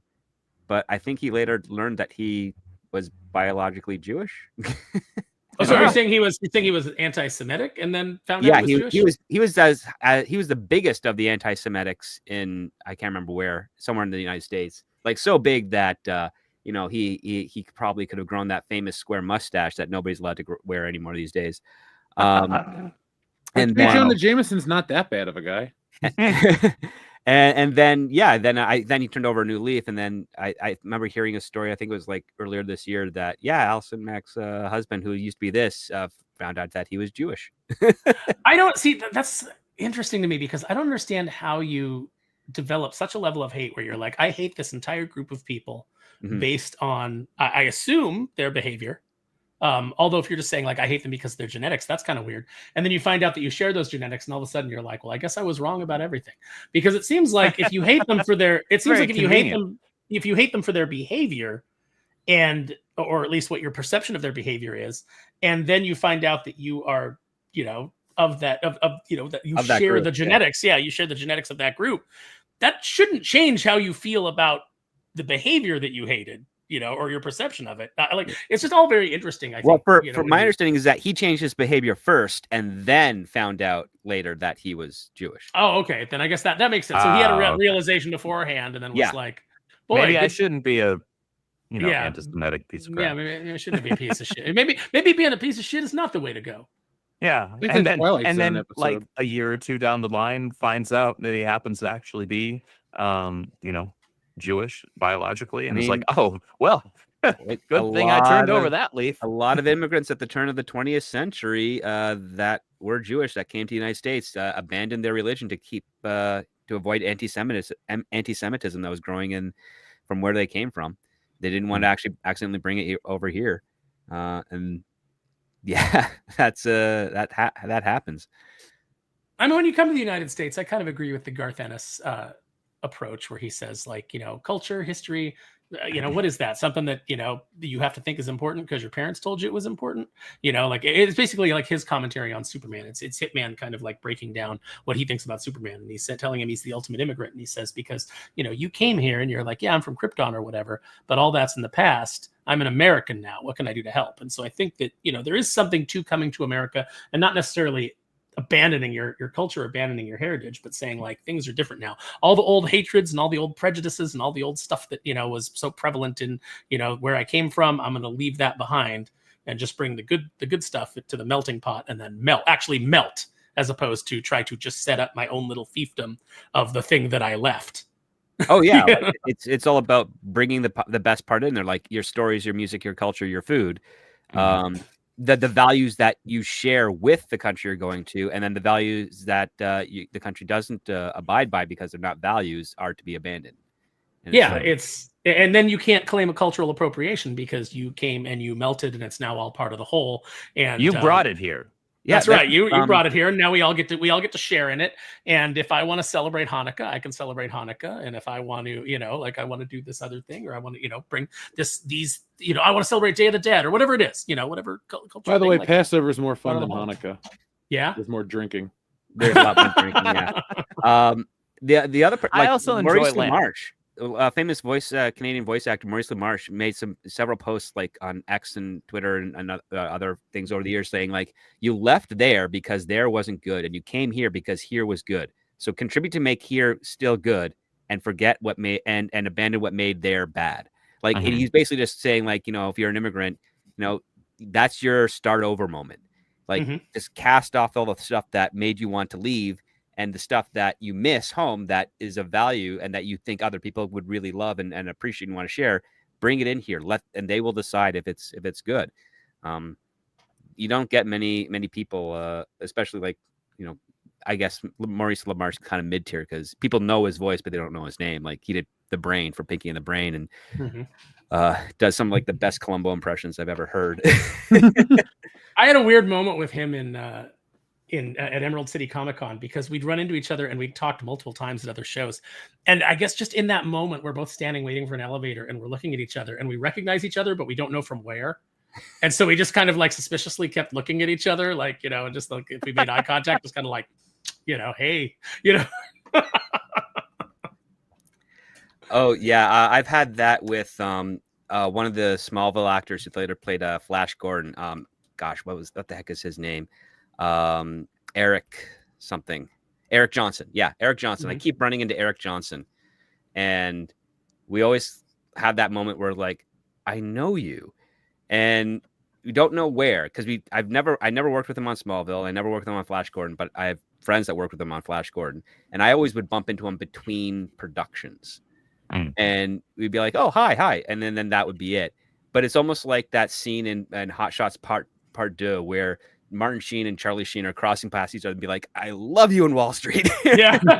Like just that type of moment where it's like, I know you, but we haven't been formally introduced. We crossed paths, which is weird. And then conversely, like I've got a similar situation with Alan Richardson where we've been introduced once and then we'd always like cross paths. And even when I was working on Reacher, I was working on days where he wasn't shooting. And then I'd be on there on a day where he was shooting and be like, hey, are you working today? I'm like, I'm consulting. It's like, are my scene? No. Like, he's like, good.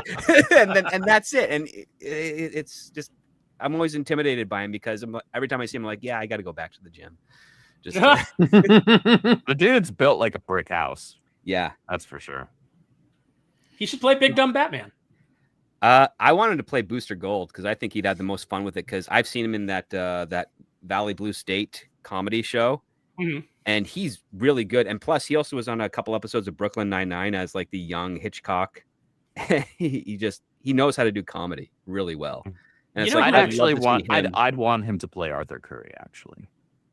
Well, he has. I know he has. That's part of the reason why. Yeah. You know who would have been a great Booster Gold if they would have got him at the right age? Would have been Nathan Fillion. I was just going to say that. Yep. Young Nathan Fillion would have been the perfect Hal Jordan. He would have been so many perfect things. It's funny that you could be the perfect Hal Jordan and a great Guy Gardner.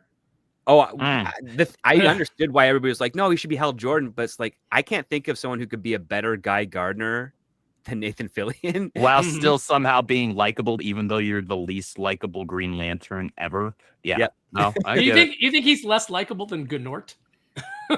He's less likable than everyone, okay?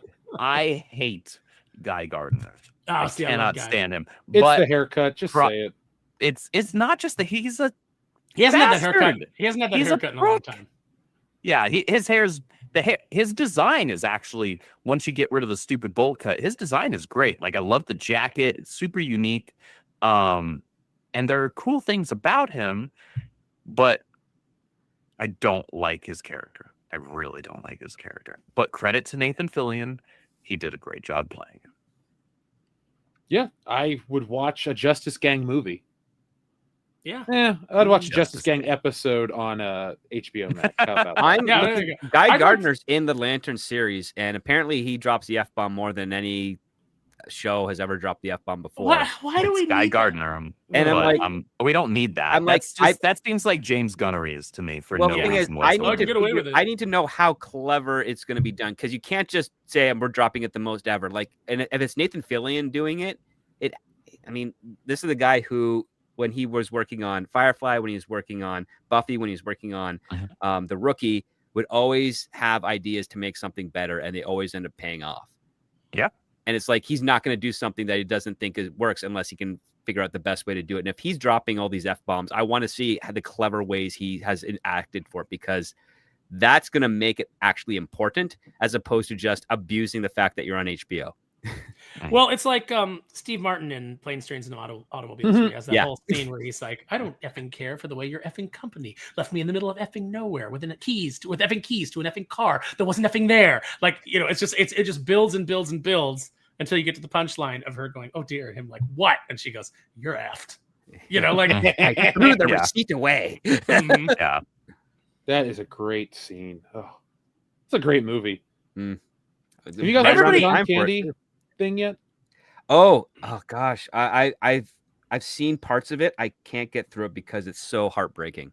Because I grew up around friends and relatives of John Candy. I never got to meet him. He passed away when I was a kid.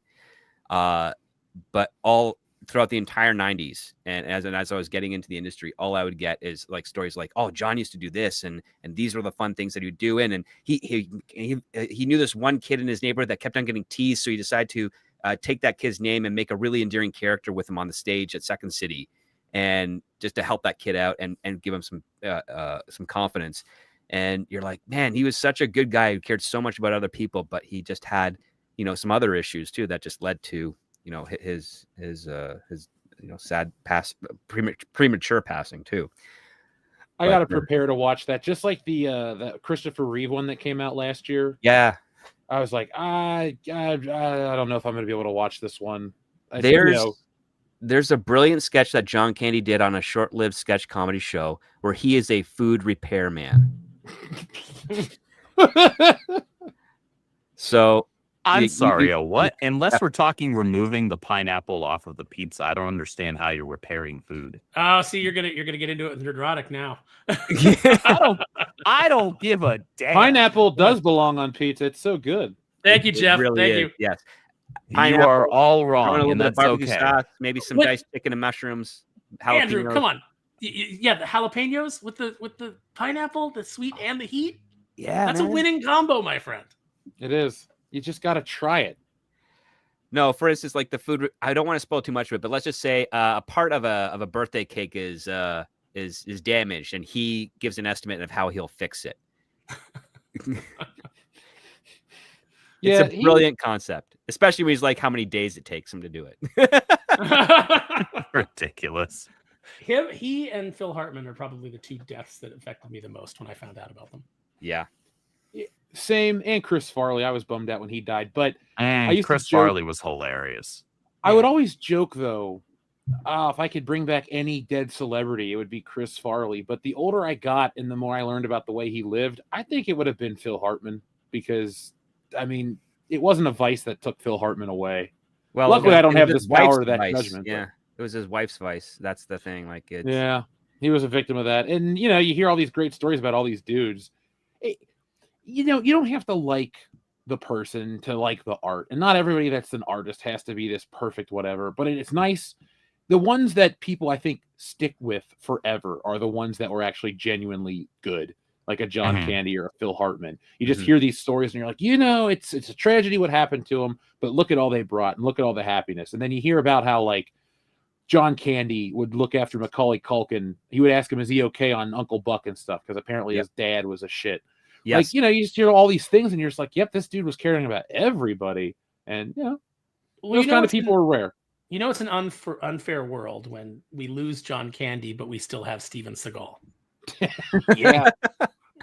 I mean, Steven he cheated on Kelly LeBrock. Like Jenny McCarthy tells that story about like her going in for an audition on a movie that didn't even have any nudity in it, but he was like, "I'm gonna need to see you without your top." Number one, it's not hard to see Jenny McCarthy without her top. You know, she was in Playboy. You can look it up online. But yeah, the fact that he's that kind of guy. And every story about Steven Seagal is just what an unrepentant piece of shit he is. And that guy gets to weigh 400 pounds and still do movies where he's like, I'm doing martial arts, but I'm in a chair. I'm going to be in a chair the whole time. You can just kind of grab a guy, go like that. It's like that's what he's doing. And he's still around, but we lose someone like a John Candy. We lose the only valuable thing about Steven Seagal are the nights I have been up till like 3 or 4 in the morning laughing my butt off with some of my friends, like Trace XL, who's a friend of the channel, and just laughing my tail off at like breakdowns, like those like parody type breakdowns of all of his garbage movies that he's made. Right. I can't for the life of me remember the name of the channel, but I've spent so many nights up late watching those with friends, and like that's funny. I get value out of that because you're laughing at something that's absolutely absurd and like the most piss poor quality you could possibly think of. But him as a person, nah, I'm good. The best part of his career is Tom Segura's stand-up bit about his career. About seeing him on that cop shit. I've been a cop for. He's just talking about how he's like, no matter what it is, it's like, you see this helicopter? Yeah, it's blah, blah, blah, blah, blah. And it's like, how do you know that? I've been flying helicopters for 40 years. It's like everything is just, I've been for 30 years. Just an expert in everything. Did you happen to watch Tom Segura's new show, Bad Thoughts? Mm-mm. Really, really funny, but really dark. Yeah. Well, it's called Bad Thoughts. Well, I had never... So I mistook Tom Segura for somebody else for years because he was on some kind of stand-up special. I was like, is that a fat version of blah? Like, I mistook him for somebody else, and I never really knew who he was. And then I watched his show blindly. Like, if you guys have Netflix, if you need something to watch late at night, just go watch this show. It is weird. Mm-hmm. Like, I don't want to spoil any of the bits for you, but it's legitimately... It'll like when I go back to review my shows of the year, it'll be mentioned as just something that stands out because it's that weird and that bizarre and that fun. I laugh my ass off, but it's just don't watch it with your families around or children. Okay, fair enough. Overkill says soap opera edition. All right, since we're all soap opera fans, I love a good guiding light. Days of Our Pies, as the pie turned General Hospital in Pie My Children. Yellow Pies, Pie Man. I like As the Pie Turns because I imagine it's in the microwave heating up. You got your Cool Whip ready to slap on it when it comes out. I like how Aaron thinks. This is why we're friends. This is a Ready Whip show, sir. I'm fine with that too. Real cream. I don't know any soap operas. Like the closest thing I've ever watched to a soap opera in my life was season 1 of Walking Dead. Which was that's a kind of a soap opera, but with zombies. And that's how I saw it going, which is why I didn't watch any seasons after it. Did we do Guiding Pies? We did not. Guiding Pies. No Guiding Light, no Guiding Pies. I don't remember what soap opera it was, but there was a point where I was like sick at home and I got really sick at home. Didn't go to school. I think I had like chicken pox. And so I was out of school for like 2-3 weeks. And I remember just like watching the soap opera every day. And there was like an underground city. And I'm pretty sure that like. Not Beauty and the Beast. No, it was like a General Hospital or a Days of Our Lives or something like that. But they discovered an underground city. I remember there was a character named Gabrielle that I thought was kind of attractive.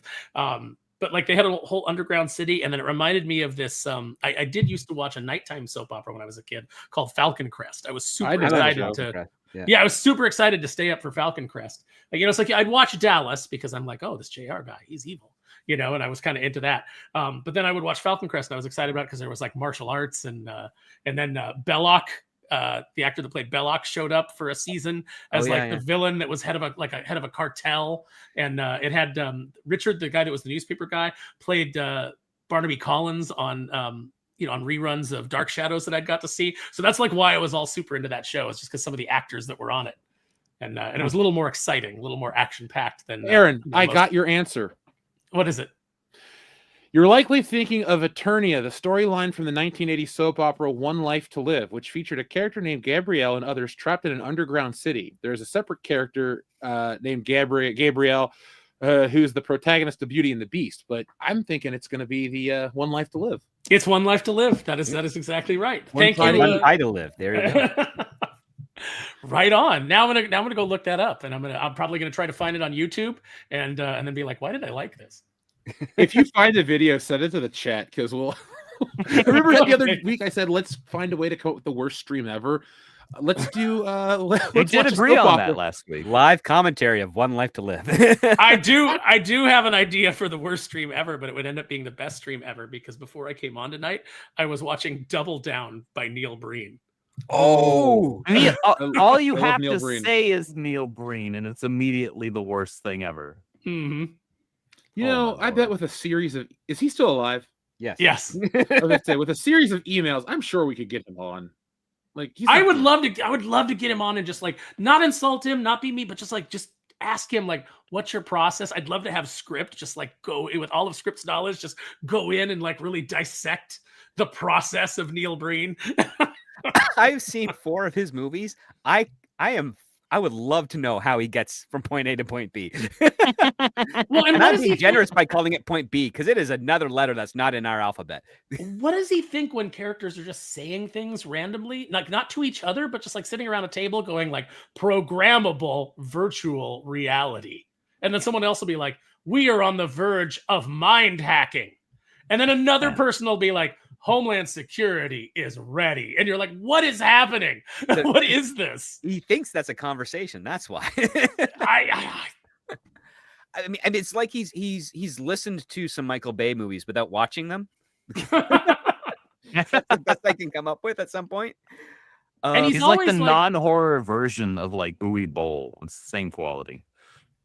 yeah, Well, but just yeah, like you're not his wrong. shot Way choices. different. It's way different because Uwe Boll can make something competent to a degree, like by accident he can. Neil Breen makes something like you just can't really process. I'm trying so hard to take you seriously right now, It's and I really- usually take you very seriously. no. Uwe Boll made Postal, which is probably I think one of his best normal. I movies. do like that movie. It's weird. Like it's the only one there that actually like feels like a movie of his. But yeah, like Neil Breen, he reminds me of like because every couple of years I'll always get one client who wants to enter in screenwriting, and they send me their first script, and it's just like a Neil Breen script. Like it's just all these assumptions of how things work, of how dialogue is exchanged between characters, and it's exposition first and nothing else after that. And characters do stuff because the writer needs them to do stuff. I remember seeing this one that was kind of like it was inspired by the movie The One with Jet Li, where there's like clones of you in other universes. I love that. And this Mhm. married couple's like, we have to stop our clones from this other universe. Why? And you ask why, and there's no explanation. They just have to do it. No, and all of his movies are just like weird stream of consciousness. He's always like hacking into government systems to, expose corruption, but he's like a book author, but then he's also magic. And like none of these things ever connect in the movie, and you're just always waiting for like something to happen that goes, oh, I understand now why these things are happening, but it never does. It never. It's the the- one where he's got a twin. Couldn't Oh, tell you yeah. what's going on? And the twin has like a really bad beard.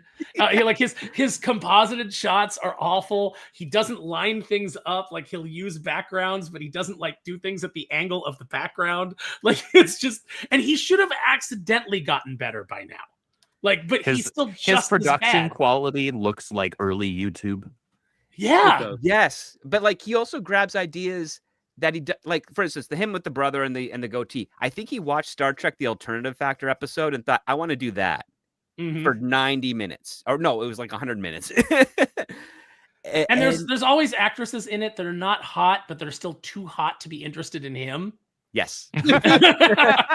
Man, if that isn't an indictment on him, I don't know what it is. The other part too is I don't know how he's able to convince them to be naked in some of those scenes because it's like Script.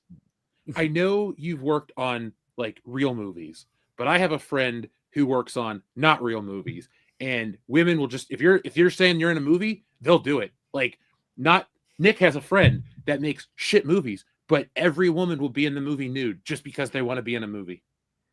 Like, it's weird. There's like a psychology to it. I don't know what it is. Like, the thing is, I know like women that were on the cusp of becoming professional actors, and some of them have been, and all of them would be like, yeah, no, they just want to sleep with me. I'm not going naked. And it's like, wow, Yeah. integrity. And then, yeah, you hear the stories on the independent side where they want the attention so bad, they will say yes to anything.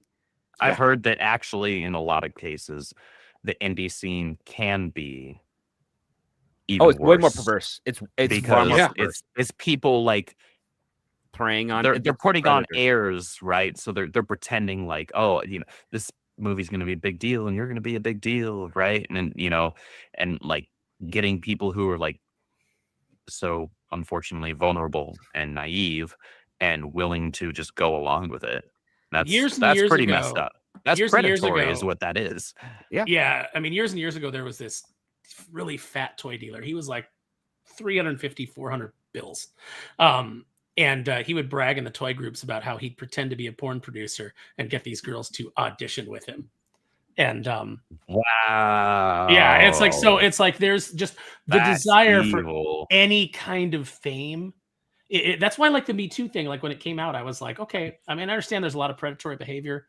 Obviously Harvey Weinstein is garbage, and there's a lot of these producers that are garbage. But let's not take away the agency of all of the women that willingly slept with Harvey Weinstein to get a role in a movie, that were willing to do this, that were willing to prostitute themselves. And it's like, I'm out here in Southern California. I've known plenty of actresses, and they are certainly willing to prostitute themselves in a number of ways to get to get even the slightest edge on the competition.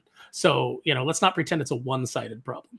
Oh no, it's absolutely not. I mean, that's why I followed the Me Too movement to be quite funny, because I would know like producers with like several year-long studio contracts and actually make movies that you go see, and women would throw themselves at them and they never offered or anything like that. I've seen some producers like turn them down just because they're like, no, I'm sore from the day before with another actress. Like, I can't, like, I'll book you for another day. And then I would then get hired as like a consultant, or maybe to polish up a script that's done on the independent side of things, where they don't have a studio contract yet, but they're in the talks with the distributor. And all they're doing is they're like, yep, so we're going to audition these girls here, and we want to make sure that, and it's like the producer's like, I want to bed her, like, and not just saying like to casters, like, no, that's my goal. I'm going to cast her just to bed her. She's a terrible actress, but she's hot, and I want to sleep with her. And it's like, dude, you're risking not just other people's money, but also your own to get laid. You're the reason this industry sucks. Like, and the independent stuff gets so much scrutiny on it because of all the skeevy stuff that's going on. And why? I mean, that's the other part too. Every time I get someone that says, yeah, I want to make a movie, I'm like, are you prepared to commit to 3 to 5 years of your life? And are you able to find other people that are able to commit 3 to 5 years of their lives in post-production to make sure that this thing gets done? Because not a lot of people in the independent world will do that.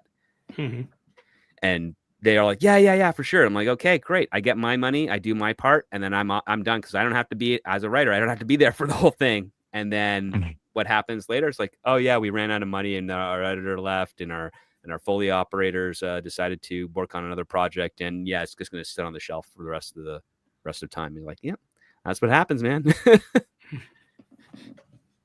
Now I have to ask Nick some more stories. I'll tell you off air, guys. I'll tell you off air. Okay. All right.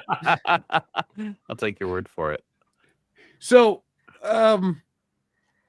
Legend of Zelda, huh? Yeah, Legend of the Zelda. movie's coming. We got our first 3 images of the Legend of Zelda film, and I think it looks good. I got to see the movie in action, but based on 3 images, I have no complaints.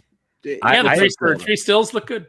3 stills look fine. I will say the stupidest thing I read regarding this is that someone's like, why is Link subordinate to Zelda? I'm like oh yeah, Zelda's a princess, mother. Like, come on. Like, what else? Are you not aware that knights and Link isn't even knighted? Like, no, at least not in most continuities. Only in Twilight Princess would he be even close to a knight, but it's the dead Link that's a knight. Yeah, it's literally his ancestor, right? It's Ocarina of Time one, yeah. That's what that is. Exactly. I'm super. Jeff, I know you're a huge Legend of Zelda fan as well. I'm very pleased so far with the screenshots that we've seen. I think that the castings, and forgive me, I'm horrible at remembering actors' names, and even I don't worse know these remembering people either, dude. those who Yeah. I've never seen before as well. Honestly, it's a miracle I can remember like Tom Cruise's name, and that's only because I've seen so many of his movies. But both of these castings for Link and Zelda look fantastic so far. I do wish that they went with a slightly more blonde version of Zelda, but it's a little more Breath of the Wild here, and I'm okay with it. I'm not mad about it. She looks regal. She looks like she might. Obviously, we have to see actual trailers and footage from the film, but at least in the stills, it looks like she has presence, and that's important. She's a princess, right? I like that we're going with green tunic Link here. You have to. Yeah, Mhm. I don't see the hood yet. I don't see the cap, but I'm willing to hold off and maybe have that reveal in a trailer or whatever, and then we can all lose our minds. I'd Because lose I my mind if completely his sword had an energy blast like in the range weapon of the very first Zelda. it's not just in the very first Zelda, but yes, it is in that one for sure. I mean, they've changed it in other Zeldas and then got rid of it in some other ones, which always bothered me. It's like, that's so cool. It's a sword that you can stab people with and then shoot them from really far away at the same time. That's awesome. Why would you ever give up that it's mode? a fantastic ability, and I'm a fan of it. It only works when you're at full health. That's right. It makes it even better. But I do love it, and so far, I mean, I'm super happy from what I'm seeing. I've seen like stupid takes. We covered What's the Hunter. worst take you've seen? I love to hear those. Okay, well, we already The, kind of hunt, covered. the it should be Hunter Schafer is the dumbest take. Yes. That's the dumbest take on one end. The other dumbest take is from people who haven't actually played Legend of Zelda games. Like, why is Zelda carrying a bow? Like, she fights. Like, had you played any of the games outside you ever of played the Super Smash original Brothers? NES? Well, not just Super Smash Brothers. No, but I'm just She saying used- a game where you can play as Zelda, because you don't play as Zelda Right. in those games. You just But see her still, fight. there are mainline Legend of Zelda games where Zelda literally wields a bow. Multiple. She does it in the ending final boss fight for Wind Waker when Link is fighting Ganon, right? I never finished that game. When Hyrule is crashing down, you've got the oceans coming down all around you. It's a really cool imagery. She does it on horseback at the end of Twilight Princess. She also does it and helps you in Breath of the Wild. Like there are multiple games where she has a bow and arrow. Like, can we not, guys? I understand. We have spent the better part of the last decade with having garbage girl boss stuff shoved down our throats. I understand hesitancy. However, can we please not insert that where it doesn't actually exist? Princess Also, Zelda, too, where isn't wielding Zelda- a bow is not an auto girl boss moment. Well, isn't Zelda the boss of Link? Because she's the one that says, Link, do this, Link, do that. And then you go on the quest because of her to save her. She has been since A Link to the Past, really, because it was in the first two Zelda games, you don't meet her right away, but it was in Link to the Past, so the third entry in the franchise, where like you meet her super early on and she entreats you and kind of orders you to do something, right? She's asking, she's polite. Zelda isn't a bitch, right? But she is in a position of authority, right? And especially in A Link to the Past, Link is from a house of knights of the royal family, specifically. So I reject it. Obviously, I understand, like I said, hesitancy in this day and age. However, Nintendo so far has done a good job with the first Mario Brothers film. I have high hopes for Mario Galaxy. I'm super excited for that. And so far, I haven't seen or heard anything regarding this film that leads me to be worried in the slightest. I think being worried, how do I want to say this? Being cautious is understandable and reasonable because it's 2025.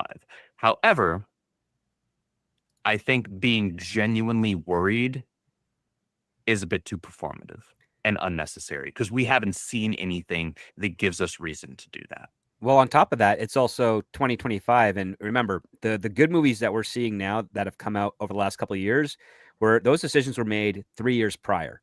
Yeah. And so they've already figured out that, we're not doing that stuff anymore.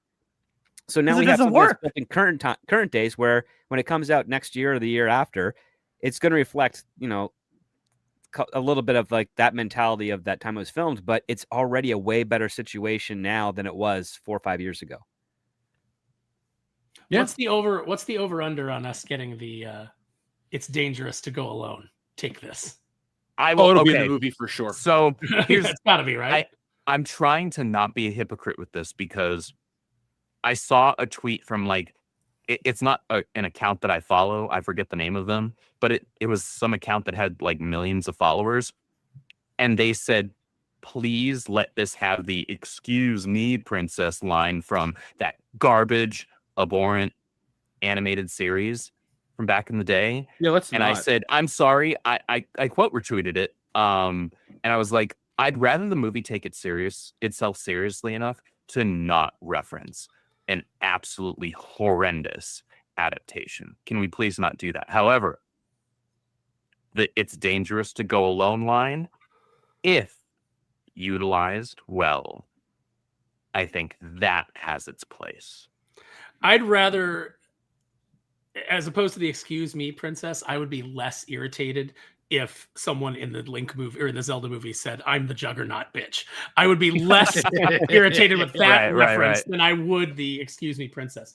I do think there is a now in pop culture, I think the "it's dangerous to go alone," too many hack writers have put that into things, but in this movie, I think it can fit and I think it can be done well. It has to be placed perfectly, though. Otherwise, it's just going to feel like wink, wink, nod, nod. Oh, hey, we know about the meme.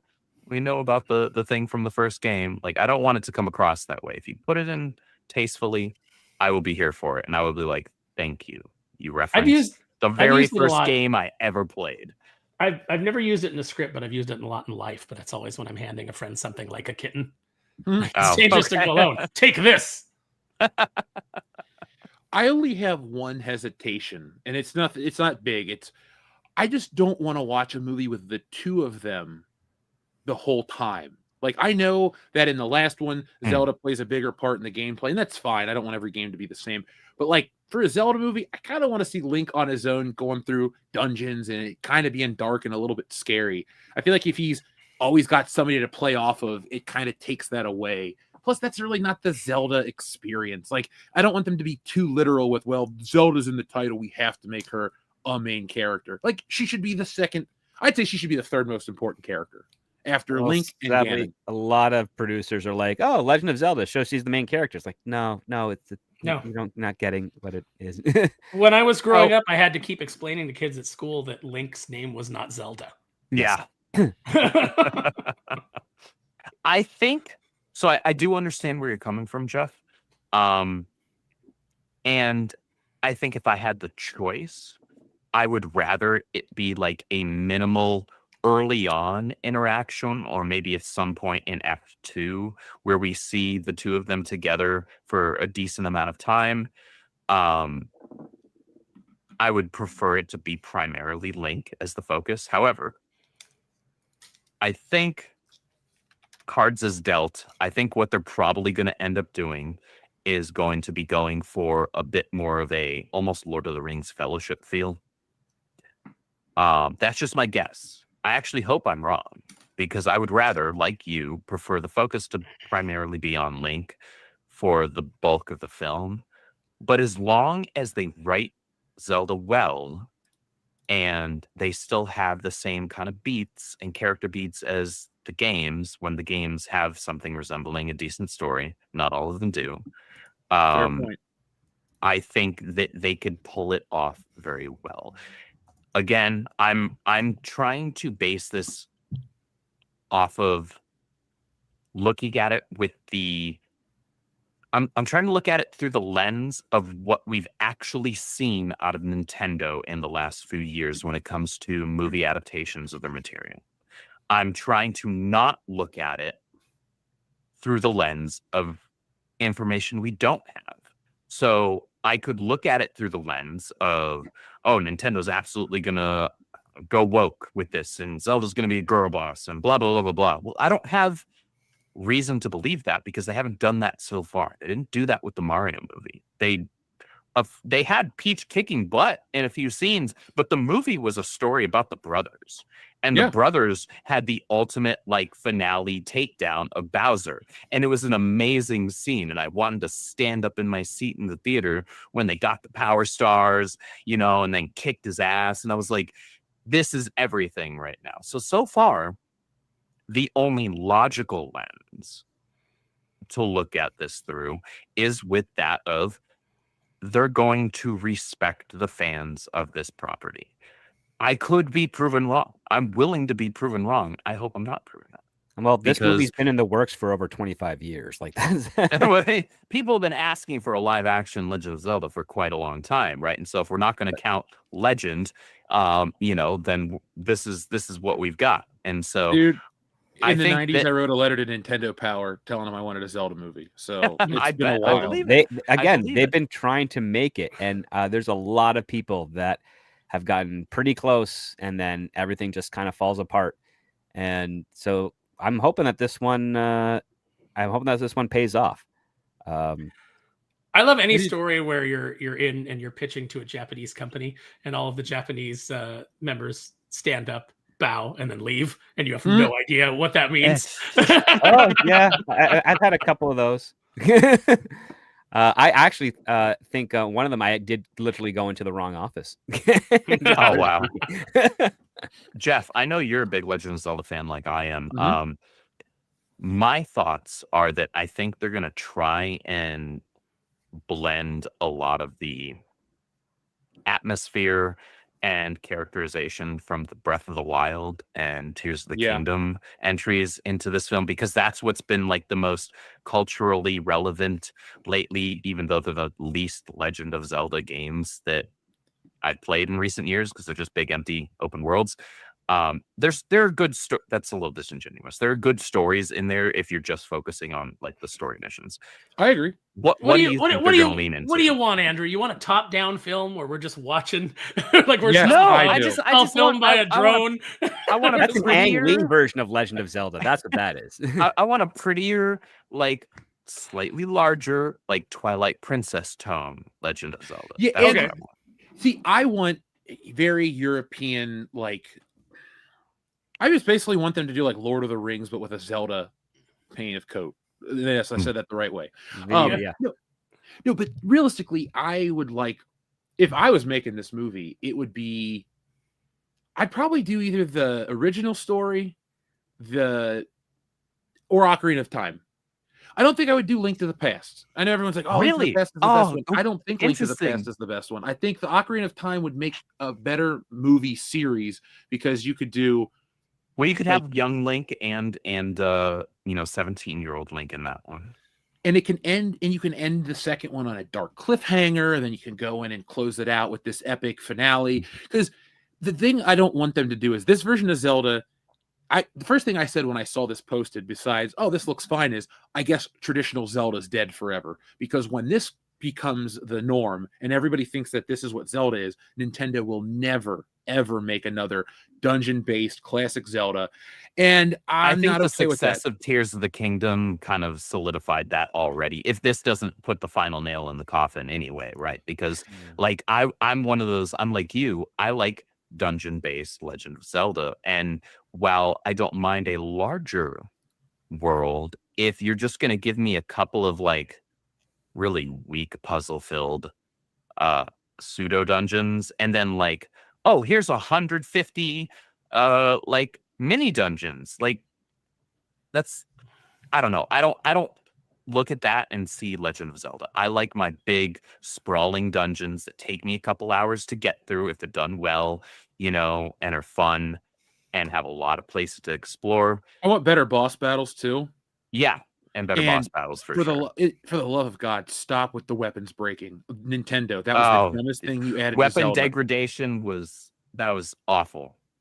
Absolutely. Other than that, awful. Like I'm pretty okay with the new versions of Zelda. I bought a Switch on day one to play Breath of the Wild. I absolutely loved that game. And when I first moved back from California, I got whatchamacallit, the Tears of the Kingdom, and I played the hell out of that, and I liked it. but I thought that game was a little lazy because it was the same map with just an added upstairs and downstairs, and it took away. And I also too I like the exploring to a degree. I don't want the game to be exploration. Like I like Ocarina of Time because it's got a clear narrative, but you can get lost exploring.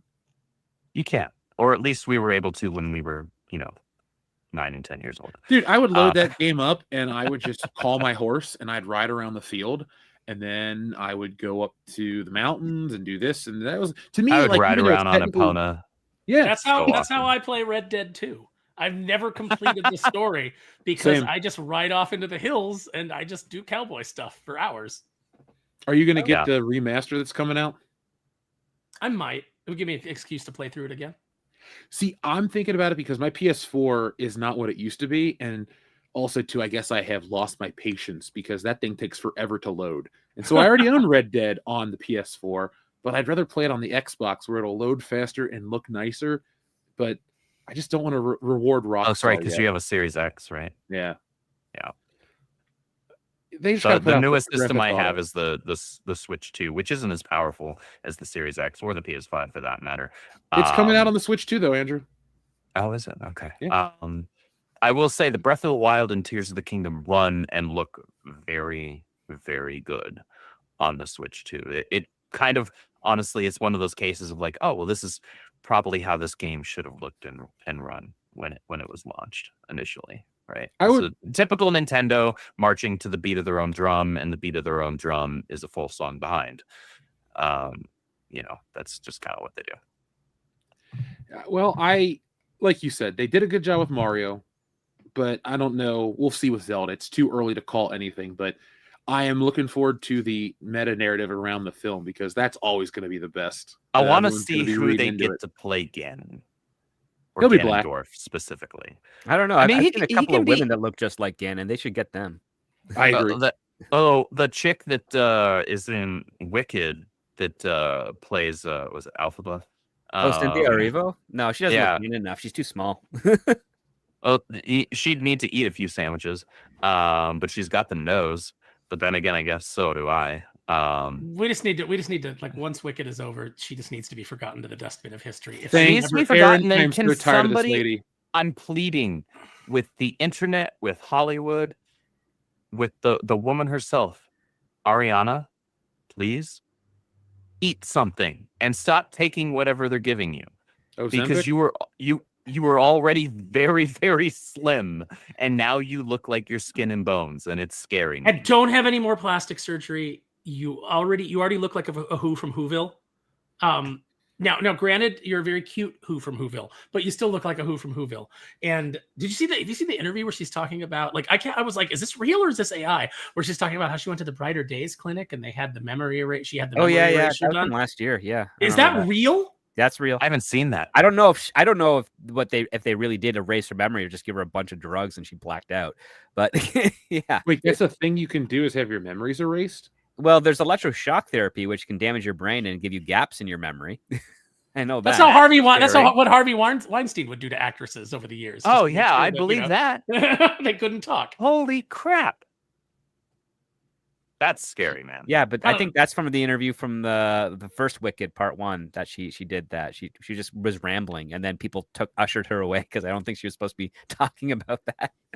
There's all kinds of things we're talking about, like that whole relationship between the two of them. There's something weird going on there, and it's like I'm like, is this witchcraft? Is this like what is this hold? So Cynthia Erivo is a vampire, and her latest prey is Ariana Grande. And she's a succubus. She's like her familiar or something. Like there's just some sort of thing going on there. That's scary. Get that woman away from my guilty pleasure. All right. When it comes to music, because Ariana Grande was adorable, and she would have her, super attractive moments, but she was adorable. She was very talented. She was like just teetering on that edge of like, man, like, I hope you at least eat 3 meals a day. And now it looks like she just doesn't eat at all. And that's 3 meals a year, Andrew. It's economic. Dating Pete Davidson will do that to you. He's something. He is something. He is a mess. Yeah. To wrap things up on this, I'm glad he's not in this movie. Yeah, I'm glad he isn't either. I think I guess You know who's in to this bring movie things that full circle. In this movie that I enjoy, aside from the obvious Jeff Goldblum, is I find Bowden Yang to be quite funny on Saturday Night Live. That's the only other complimentary thing I'll say about this. Bowden Yang amuses me. Okay. All right. Is he the gay guy? Yeah, the gay Asian guy. Oh, okay. Yeah. Asian? He's just got some good delivery. Like I love the one where they're doing the Arby's commercial.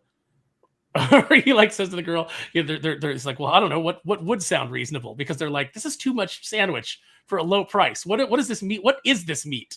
And then they get to, and then I think there's stale bread for one. Yeah, Cecily Strong is like, I don't know, like 3 roast beef sandwiches for $15, and he's like, you're gonna eat 3 roast beef sandwiches? And she like slaps him. She's like, don't you shame me? Like right in the middle of the in my first Arby's commercial. That's funny. That's No, a I'm rarity. glad- Saturday Night Live hasn't been funny for a couple decades. They Hold have on. a couple every now and then. They have a skit that like the when Shane Gillis was on there and they did a couple of beers. Oh yeah. That was Shane good. wrote that. That's why. Uh-huh. They had one great episode in the right before COVID, the Eddie Murphy episode where he came out of whatever and did that one episode of SNL. That was a solid episode across the board. It's Eddie Murphy. He's But king that's it. hysteria. Yeah. And Well, he was what boycotted. made SNL for a very long time. Well, no, he was actually on SNL for a very short time because he then started doing a movie career. It was Phil Hartman that saved SNL in the 80s. Mhm. That carried over. But Eddie Murphy didn't want to go back to SNL, even though he'd been asked to host several times every year, because David Spade made an off-color joke on the Weekend Update sketch. It was amazing, though. It was a great joke, though. It was a great joke, yeah. So for those who don't know, there was a episode of SNL with Weekend Update, and he had the Hollywood Minute, and David Spade would, for 1 minute, make a bunch of snarky jokes, and he pulls up a picture of Eddie Murphy and goes, "Look, kids, a falling star." This was after the Vampire in Brooklyn movie, I think, came out, right? Yeah, Which I find an entertaining movie. And, I like that film. Yeah, it's like Eddie Murphy's funny in it. Kadeem Hardison is funny in it, and Angela Bassett is playing it straight as a heart attack. She And does not know she's in a comedy. Just like Demi Moore in Striptease does not know it's a comedy. I didn't know Striptease was a comedy when I watched it. Oh, it is. Robert Patrick is hysterical in it. So is Burt Reynolds and Vaseline just walking around. Like, what the hell? I love Burt Reynolds. But Jeff, is R.I.P. this remind me, is this Netflix or is this a theatrical release? Oh, this is theatrical. Okay. You couldn't put Zelda on Netflix. Come on now, No, Mario made like over she $1 would billion. be- If this were a Netflix production, she would. They'd have what's her face from Wicked. They'd have playing Hunter her. Schafer, but they also would have broken her spine so they could just get an extra level of representation. So you'd have Hunter gosh. Schafer in a wheelchair as Zelda. I'm glad that didn't. Actually, give you know us what? I that. take it back. Hunter Schafer's probably too white to play a Netflix Zelda. Yeah. Who would it be? Cynthia Erivo. And I know we joke somehow about it, doesn't but- look masculine enough.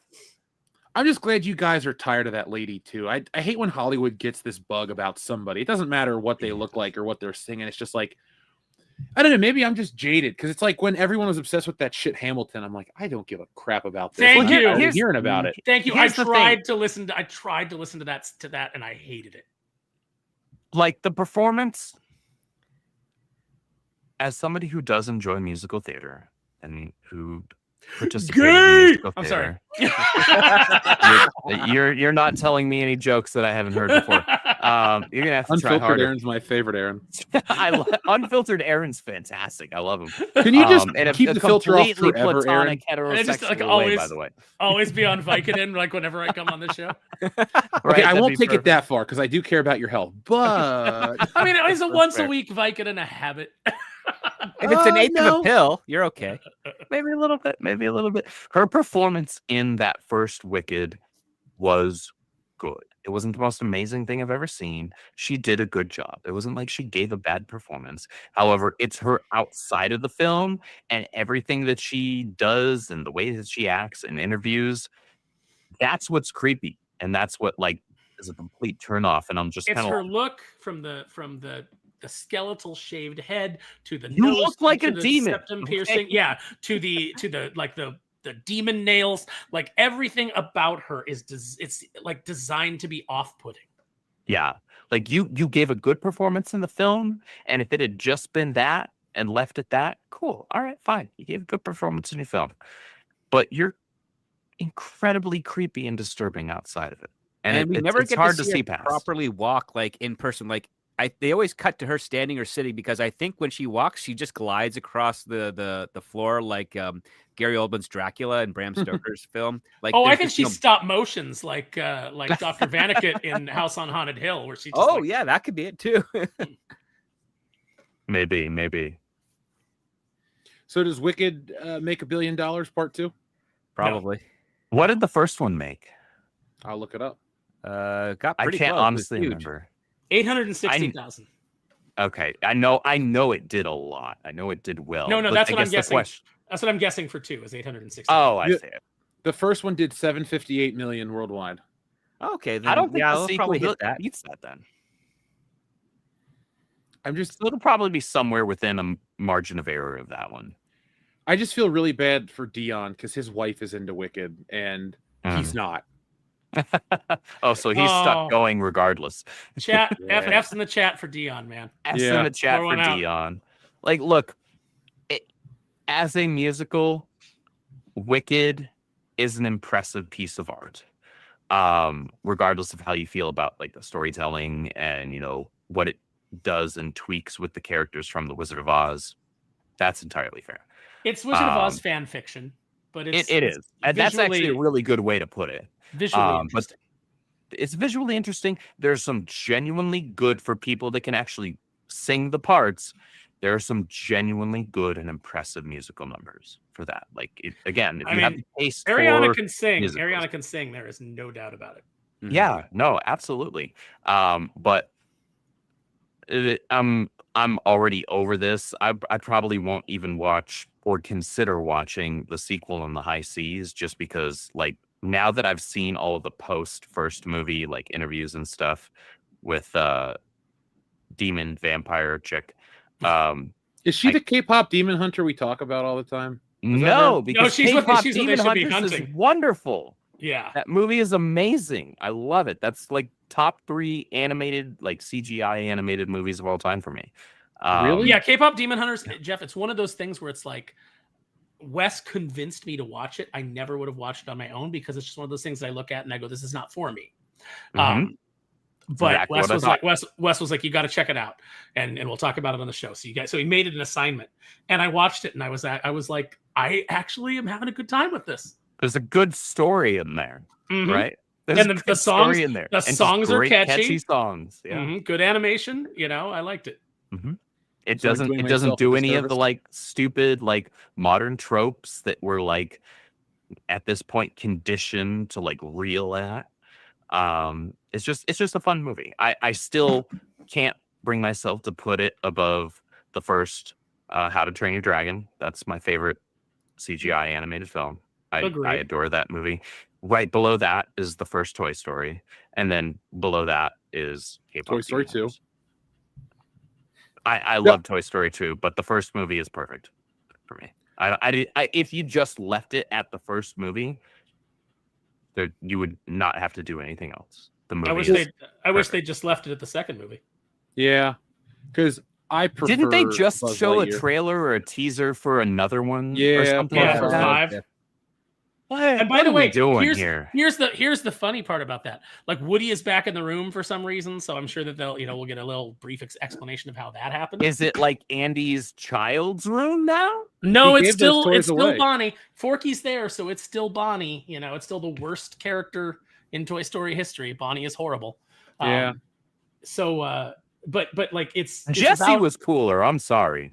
Jessie rocks. Jessie was amazing. She was fun as hell in Toy Story 2. The only thing I didn't like about Jessie is that then in 3 they decided they could get rid of Bo Peep because they had Jessie, and I Yeah. liked that. Oh, yeah. And then in 4 they bring back Bo Peep, but it's like, but she sucks because the story sucks. That's what I heard. I heard Um, that. So I still haven't. I've only seen the first 2. I've been told that 3 is a great movie. I disagree, but that's just me. I've been told by so many people whom I usually trust, have told me that movie is amazing. I've just It been has like, one really great scene when they're all in an incinerator and they think they're gonna die, and they animate the looks on their faces like they've all come to terms with death, and you're like, why am I looking at a group of toys and feeling something? Yeah, they And all then reach out and grab each other's hands, and they've just accepted Yeah. that they're going to die. That is the scene that makes that movie. Yeah, that's it. okay. Other than that, the rest is just Otherwise, it's Mexican Toy Story Buzz 2 all Lightyear. over again. Yeah. Okay, well then, so I'm fine with just leaving it as having seen Toy Story 1 and 2, because those movies are absolutely wonderful and seminal to my childhood, and I don't need that being ruined. I will It's say that really- the it's shorts, fun. Toy Story of Terror, and Toy Story That Time Forgot is particularly good, and that was directed by Steve Purcell, who did Sam and Max. Oh man. Ooh. And you can tell because the toys that are in it are like these prehistoric dinosaur toys that are at the neighbor's house, and they're cool as hell. And it was like, Okay. I was like, I wish this was a legit toy line. They did release action figures of some of the dinosaur guys, but like I wanted the whole toy line with the mountain that they had, and they built a whole mythology around these tribal dinosaur toys. Aaron, I got a serious question for you, and I'm going to Mhm. ask everybody in the chat too. Let's say Disney, for some reason, hires you to do your own Toy Story, and you're allowed to use licensed toys. What toys are you putting in your Toy Story? Give me three. Give me like 3 examples. Okay, and so Barbie's already in, right? Because Yeah. Barbie's been in previously. Okay, so Everything's the way it is. I'm Dude, using her He-Man. ending I'm- part in Toy Story 2 was amazing. Yeah, I'm using He-Man and Skeletor. Of course. I'm gonna use I could probably use Major Matt Mason Ooh.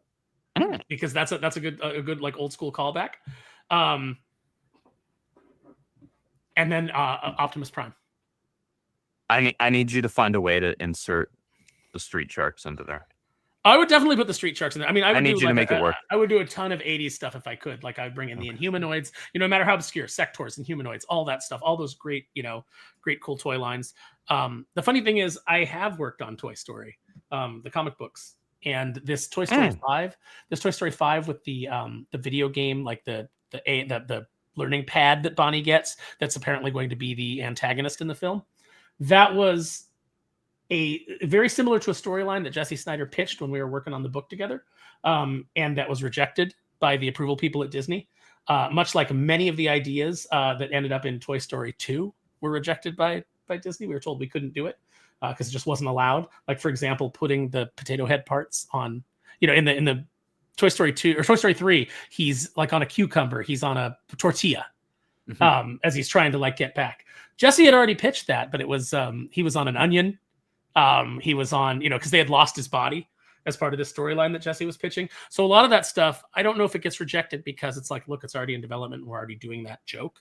Or if it's just, no, you can't do it because we're the approval people and it's easier to say no than it is to find out if you can actually do it.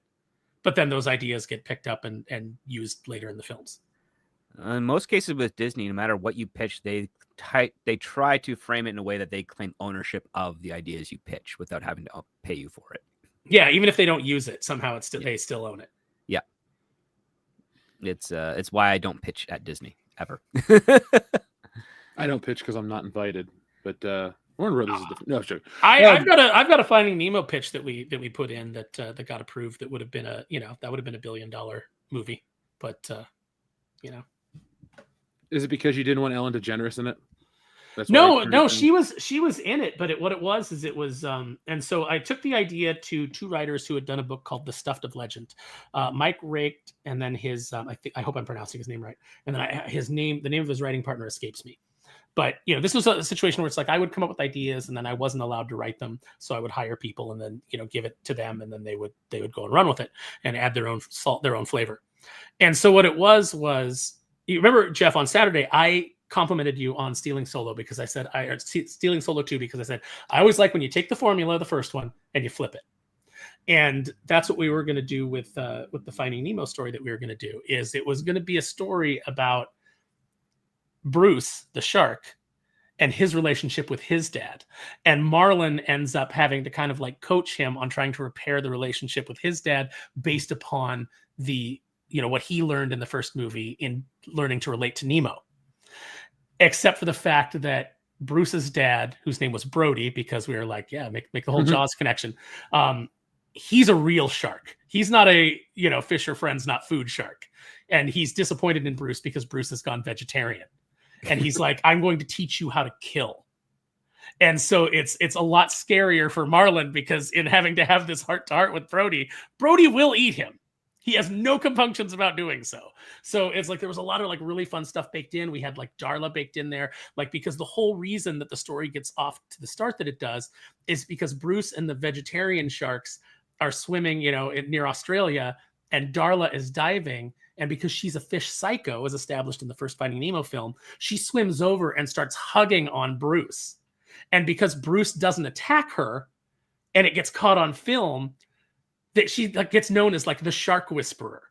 And so these people want to do this show with her where it's like she swims into these schools of sharks because sharks don't attack her because she's so it's about the irresponsibility of Hollywood with child stars. And it's also about, the father-son relationships. And then at the end, it just ends in a big confrontation where Brody is, Darla's diving and she's going to do the shark whisperer pilot.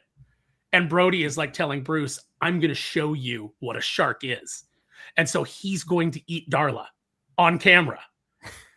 And then Bruce has to stand up to his dad and keep his dad from doing it, like fight his dad off and then convince his dad that his even though you don't understand me, I'm still your son. And this is, that, you have to learn to respect me and my wishes as an adult, and just like, and it just culminates in that. But, we were tying all those elements together from the first film, and that would have been the pitch.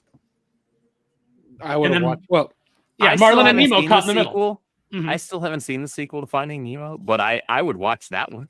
The sequel's worth it for Hank. Okay. Hank the Septipus. Okay. I like the Hank first the movie Hank. genuinely. Mm-hmm. I think the first movie is a genuinely fun, heartwarming film. Mm-hmm. But I had no interest in a sequel to it. But that pitch right there, I would have watched that. Andrew, pitch me what toys you would add to Toy Story, your version of Toy Story. Yeah, I'm sorry, I got off on it. Sorry. No, don't apologize. I'm going to clip that. People love this stuff. So all of mine, because you already opened it up to different IPs and things like that. So Aaron, predictably and respectably, went for like the more 80s and leaned into all those classic toy lines, right? Mm-hmm. Nobody could have done that better than Aaron. I will lean into like the Square Enix Play Arts Kai and like your Yamaguchi Revoltech, like hyper articulated action figures, like your Final Fantasy stuff for the Play Arts, and your Mm-hmm. some of the superhero stuff they do with Revoltech. So I've got a really nice like classic Iron Spider, not the BS MCU Iron Spider suit. I've got the one from Civil War that's made by Revoltech, and it looks absolutely beautiful. Metallic. It's got a bazillion points of articulation. Obviously, that's an exaggeration. I don't know the exact number because I don't remember. That's an actual unit of measurement, a bajillion. It is when it comes to Japanese, right? Because they will absolutely exaggerate for the point of sale. And I would lean into having those characters in there. And so now all of a sudden you have these. Woody thought it was a big deal to have to compete in the first movie with somebody like Buzz, who's he's a spaceman, right? He's an astronaut, and he's got a cool jetpack. Well, that ain't diddly squat compared to what all of these toys have.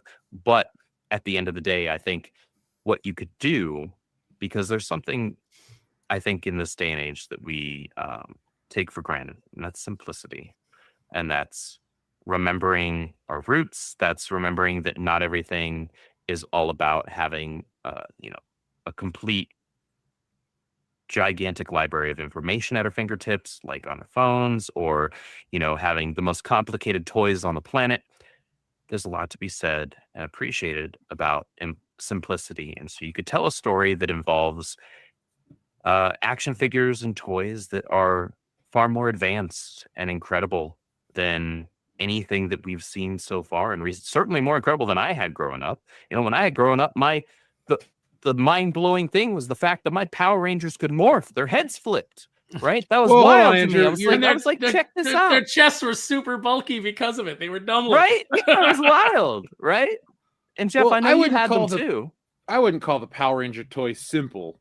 Like, see, when you go to Power Ranger toys, you think of those flip head ones, which are cool. But I think of the first ones that came out, the 8-inch figures that had movable fingers and their ankles moved. And I didn't have like, any of those. I just had the I- flip head ones. That's the only ones I had. I was a spoiled kid. I was an only child, but my mom was a single working Apparently. mom. But man, when it came to Power Rangers, when it came to a lot of shit, my mom was like, no problem. But when it came to those Power Ranger toys, I had them all. And see, Okay. that's where I would roll into. I would do it as a joke. I would have the Toy Story people introduced to actual Power Ranger toys, a Pokemon thing, and something else from Japan is a commentary. Because you know how it went from cowboys to space race? I want it to be Western versus Eastern influence, where it's like the joke for Pokemon is all they do is say their own name, but somehow like Rex can understand it or something. It's like a Pikachu, Right? Like a little Pikachu figurine. And then Rex Power is Rangers the would be- only one that can understand Pikachu. Yeah, and I'd have something love stupid that. with like the Power Rangers, like they can just like make all their shit appear like on the show, like, oh, where do they get these Zords from? They just show up, they do all these things.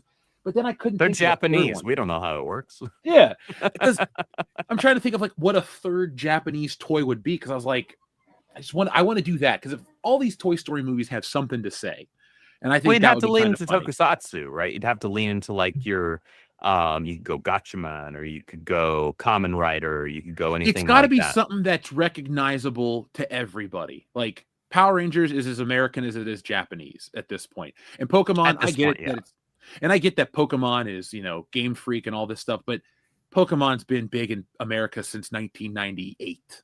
So it's kind of like, you know, we're almost at year 30 for Pokemon saturation. But Toy Story was already deep, like Pokemon existed after Toy Story. And by the time Toy Story 2 comes out, you know, we're rocking Pokemon's kind of a new thing. So I think that would be interesting. I mean, yeah, of course I'd love to see Buzz Lightyear and Batman team up or something silly like that. Oh yeah, that'd be cool. Well, you're already going to get the Marvel characters in there because of corporate synergy, so I didn't feel the need to name those. You did give me an idea for a joke, though. I don't know if they ever did it when you were talking about simplicity, because I started thinking about simple toys, and I started thinking about Weebles, and I was like, Weebles wobble, but they don't fall down. Exactly right. I'm like, was there ever a joke in Toy Story where they had a Weeble? Because, you know, you got the character Rocky Gibraltar, and Jesse Snyder used him a lot in the Toy Story book. Which, by the way, if you've never gotten a chance to check out those comics, I recommend trying to track them down. They're really good. Jeff, if you ever want to have Jesse on the show, we could come on and just talk about all the failed pitches and things like that for all these Disney, what's he properties. doing in a couple weeks? I definitely want to have him on. I'm sure we could get him on. No problem. Just let me know when. But like, there's ever been a joke, like it'd be cool to have Rocky like get into an argument with a Weeble and he keeps punching it and it keeps popping right back up. And then by the time, you know, then you cut back later and he's absolutely exhausted because he cannot knock this thing down. Aaron, I have to ask, because you brought it up earlier on in the show. Does the fact that I knew the catchphrase fall under the category of things that Andrew you should not know that knows about? Yeah. Yes. See, I thought I was going to get to the punchline of him knocking this thing down, and it keeps I automatically because, knew what you were going for. Yeah, Weebles wobble, but they don't fall down. I will take that as a win.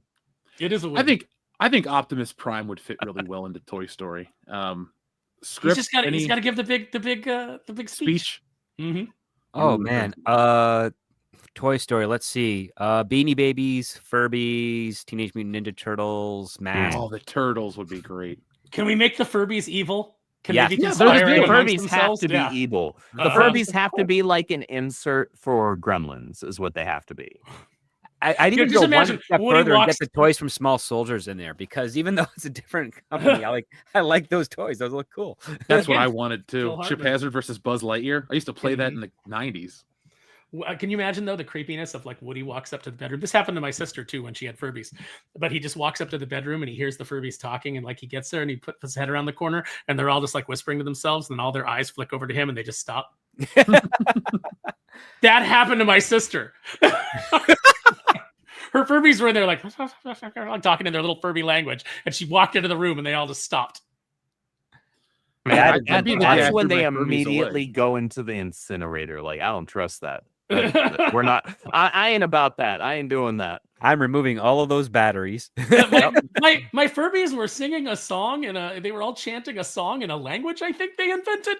I'm like, oh yeah, right into the incinerator. It sounded somewhat similar to Latin. Okay, they are definitely getting melted down right now. All of their eyes were rolled back in their heads, so there was just whites. White eyes. Instead of those giant freaking irises and pupils you see, it was just the white scleras of their eyes. It's like, nope, we are not doing this. Their voices were all guttural.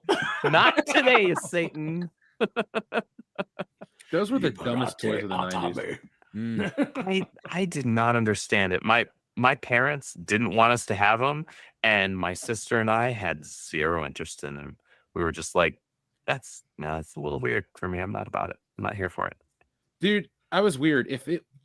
I didn't want, and I still don't really have many. If a toy's not based on something, I tend to not buy it. Like, I only have a few things that are like toy only things. Like 90% of this collection is literally like, I have like a it's Hawkeye a toy action figure. IP, not an IP that was turned into a toy. I got you. Yeah. I have my brother's childhood Teddy Ruxpin and Grubby in my storage unit. Oh, I got Teddy a Teddy Ruxpin Ruxpin is too. weird. So. Yeah. Wow. He was cool, except that, like, you know, if you put another tape in him, he could play it, but like he wouldn't react to it. Because I really wanted to get Teddy Ruxpin like singing some AC/DC, like him and Grubby, just like. You should have got an NWA album for only it. the audio tape. Right. I had the old audio tape for Empire Strikes Back, and you can put that into a Teddy Ruxpin, and his mouth moves for it. Really? Yeah. Interesting. That's kind of impressive. They had those characters called the Fobs that were just hand puppets, that they were like part of the whole world. Like I remember that Teddy Ruxpin craze really well because my brother had all that stuff. There's Teddy Ruxpin. There's the My Pet Monster. You remember them?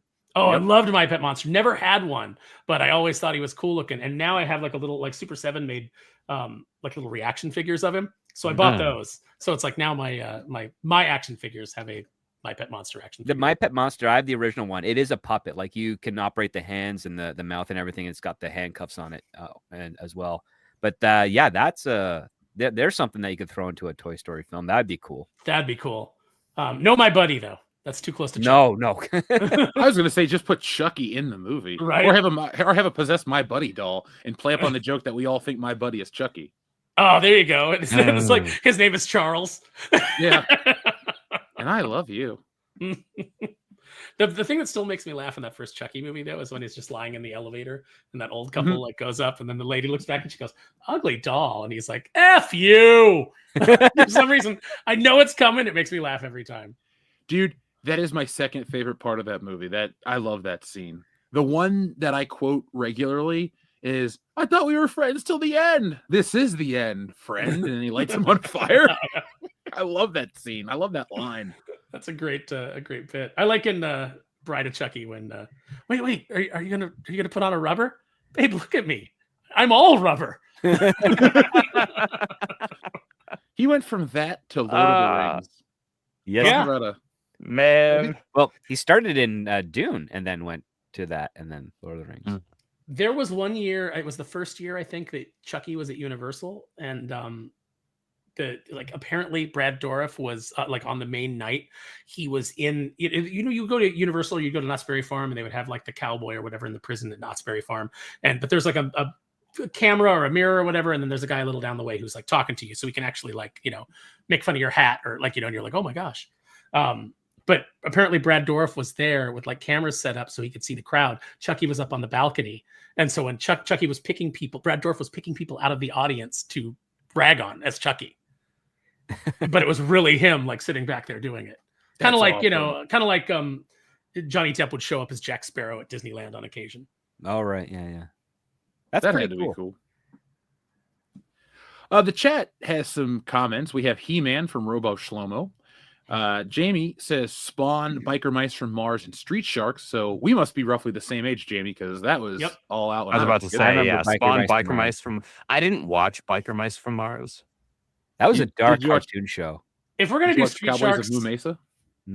I was gonna say if we're gonna do Street Sharks and we're gonna do the other one, Biker Mice from Mars. Then we gotta do Cowboys and Moo Mesa, and we gotta do SWAT Cats.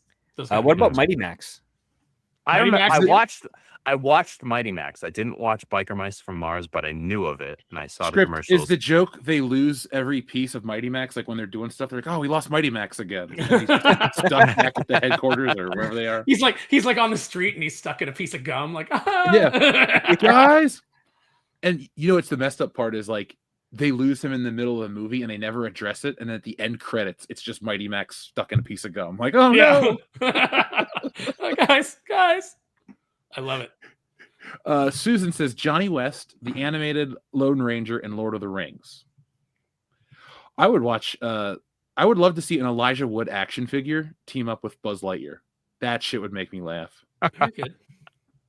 Maybe like, you know what? To put a Clash of the Titans Perseus figure. Oh, and then Thundercats too. You got to get them in there. Oh yeah, I gotta get the Thundercats. That was before my time, but yeah. Oh, watch the 2000 series. Yeah, that's with Will Friedle. He plays Lionel in that one. Mm-hmm. That's not bad. That was a cool way to make like Third Earth more interesting.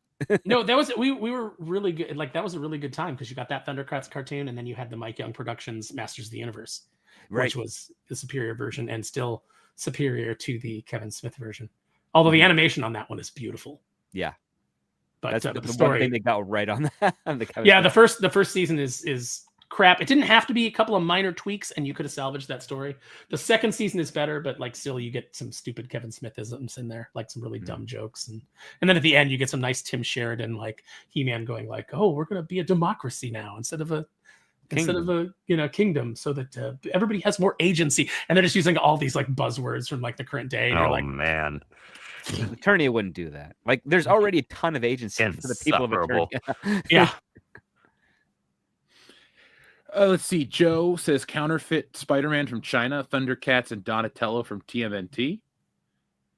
I mean, we have Japanese Spider-Man who has a freaking mech. Did you see they just released a Japanese Spider-Man Hot Toys alongside with the Nicholas Hammond Spider-Man Hot Toy? Did they really? Yeah. Just this afternoon. My yeah. Lord. All right. My Instagram feed has been filled like for the last couple of weeks with the freaking different amazing Spider-Man hot toys, and I'm just like, man, stop putting this in front of me. I know you're tracking my Google history and my search history and all of that. Like, I know I love these movies. Stop putting this $400 figure in front of my face. Now, Aaron, I know you got to go. We're going to close out the show because it's time. Okay. I'm just going to read this message from our friend, the Healthy Man. What's up? Long time no see. He says, Jeff the GOAT. I am still here, my friend, and I am still the greatest of some dimension. But Aaron, where can we find you on the internet before we go? You can find me on Twitter. You can find me on Instagram. You can even find me on Facebook, but I probably will not respond to you there because I rarely check that. I don't like Facebook. I only have it so I can be in a couple of toy groups, and because a couple of companies that I work with on occasion can insist on doing all their communication through Messenger. So you can find me there. You can find me Saturdays on Thinking Critical with the Comics Aficionados show. We just had Jeff on last week. We had Andrew on the previous week. So I don't know who our guest is this week, but it'll be another exciting show while we all talk comics, movies, and TV shows. And aside from that, you can also, you can just find me here on Tuesday nights. Yeah, and folks, where can they find Neil Before Doomface? They can find Neil Before Doomface on Kickstarter. I'm like, as we've been going tonight, like all this week, I've been trying to get a hold of my production person because like this is the week that I had set aside to send the book to print. So I need to communicate with them, but haven't been able to get a hold of them yet. So if you want to jump in now, we are going to overprint some of the covers, not all. Some of the covers will end up being very rare because of that. But if you want to jump in and you want to go check it out, it's on Kickstarter still. You could still go in and put in a pledge to make sure that you get whatever cover that you want. But the digital editions have been released. The book is complete. A lot of people have read them. Script read it and actually gave me 2 great notes because he caught 2 things where the wrong print file page was used. So mistakes that should have been corrected were in the digital file. So those have been corrected for print. So go check it out. Andrew, we can find you at the Rippaverse. Anywhere else we're going to be streaming? Oh gosh, Thursday nights. At usually between 6 and 7. It depends on how much work I have to finish up and how much my co-host has to get prepped for. We run a weekly new comic book review channel called Foil Variant. because we're both kind of semi-pseudo obsessed with foil variant covers. We have a lot of fun with that. We review the books that came out during that particular week. Sometimes we have some bangers. Sometimes we have some meh. And sometimes we have some blah, and we let you know about it. We're not shy about letting you know if we love a book or if we really don't like a book. We kind of pull no punches on either side. You can also find me usually on Sunday nights on my Caffeinated Wolf YouTube and Twitch channel, where I game with my Discord friends, usually playing some Mario Kart and some Mario Party, just having a couple of glasses of wine, yelling at each other, and then laughing about it afterwards. It's a good time, and it's a great way to like put a cap on the weekend as we go into Monday, and remember that at the end of the day, we should all be kind of a bit of a community and have some fun and have some laughs together, regardless of whether or not we agree on one thing or another, before we go into our regular grind of Monday through Friday. Outside of that, for those of you who supported Ripazine number 5 over the Rippaverse, which has my short story comic book debut in Blue Shift tryouts, thank you so much for supporting that, firstly. Secondly, that, as I've been told in the last couple of days, is currently being folded and assembled at our printer. So that will be being shipped to our warehouse soon, within maybe the next week or two.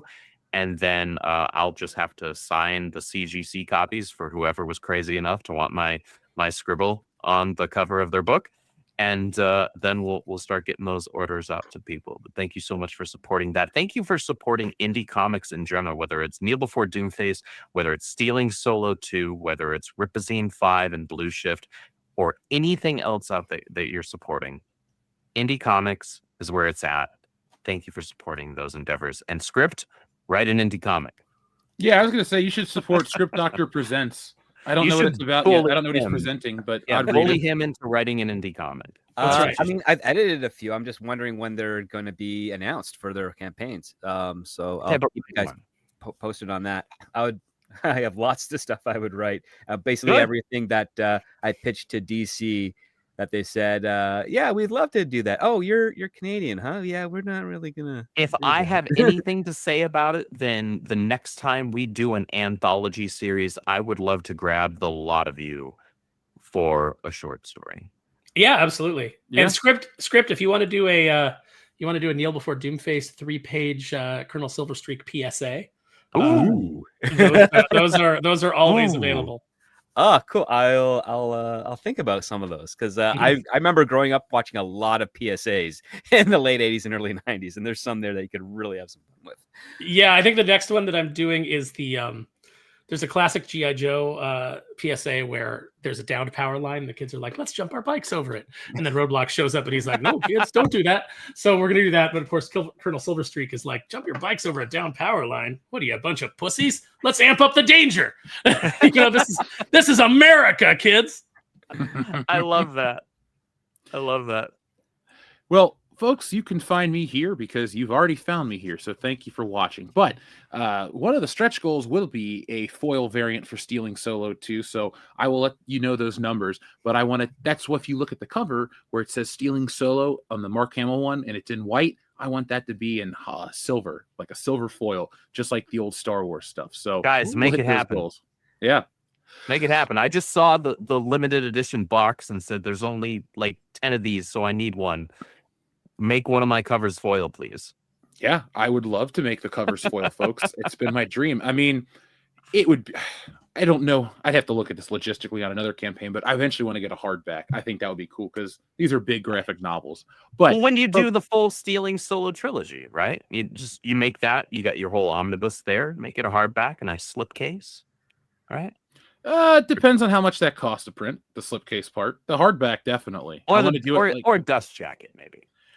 I want to do a book like the old Star Wars laser discs, but that's a topic for the future. Folks, we need to get Stealing Solo 2 to break those records. Let's not worry about the future. Let's worry about the present. But you have until December 11th to back that book. We already passed our first funding goal, which means it's happening in a week, and we're already on our way to greener pastures. Join me tomorrow on the 3POA podcast at 8 p.m. Eastern Standard Time.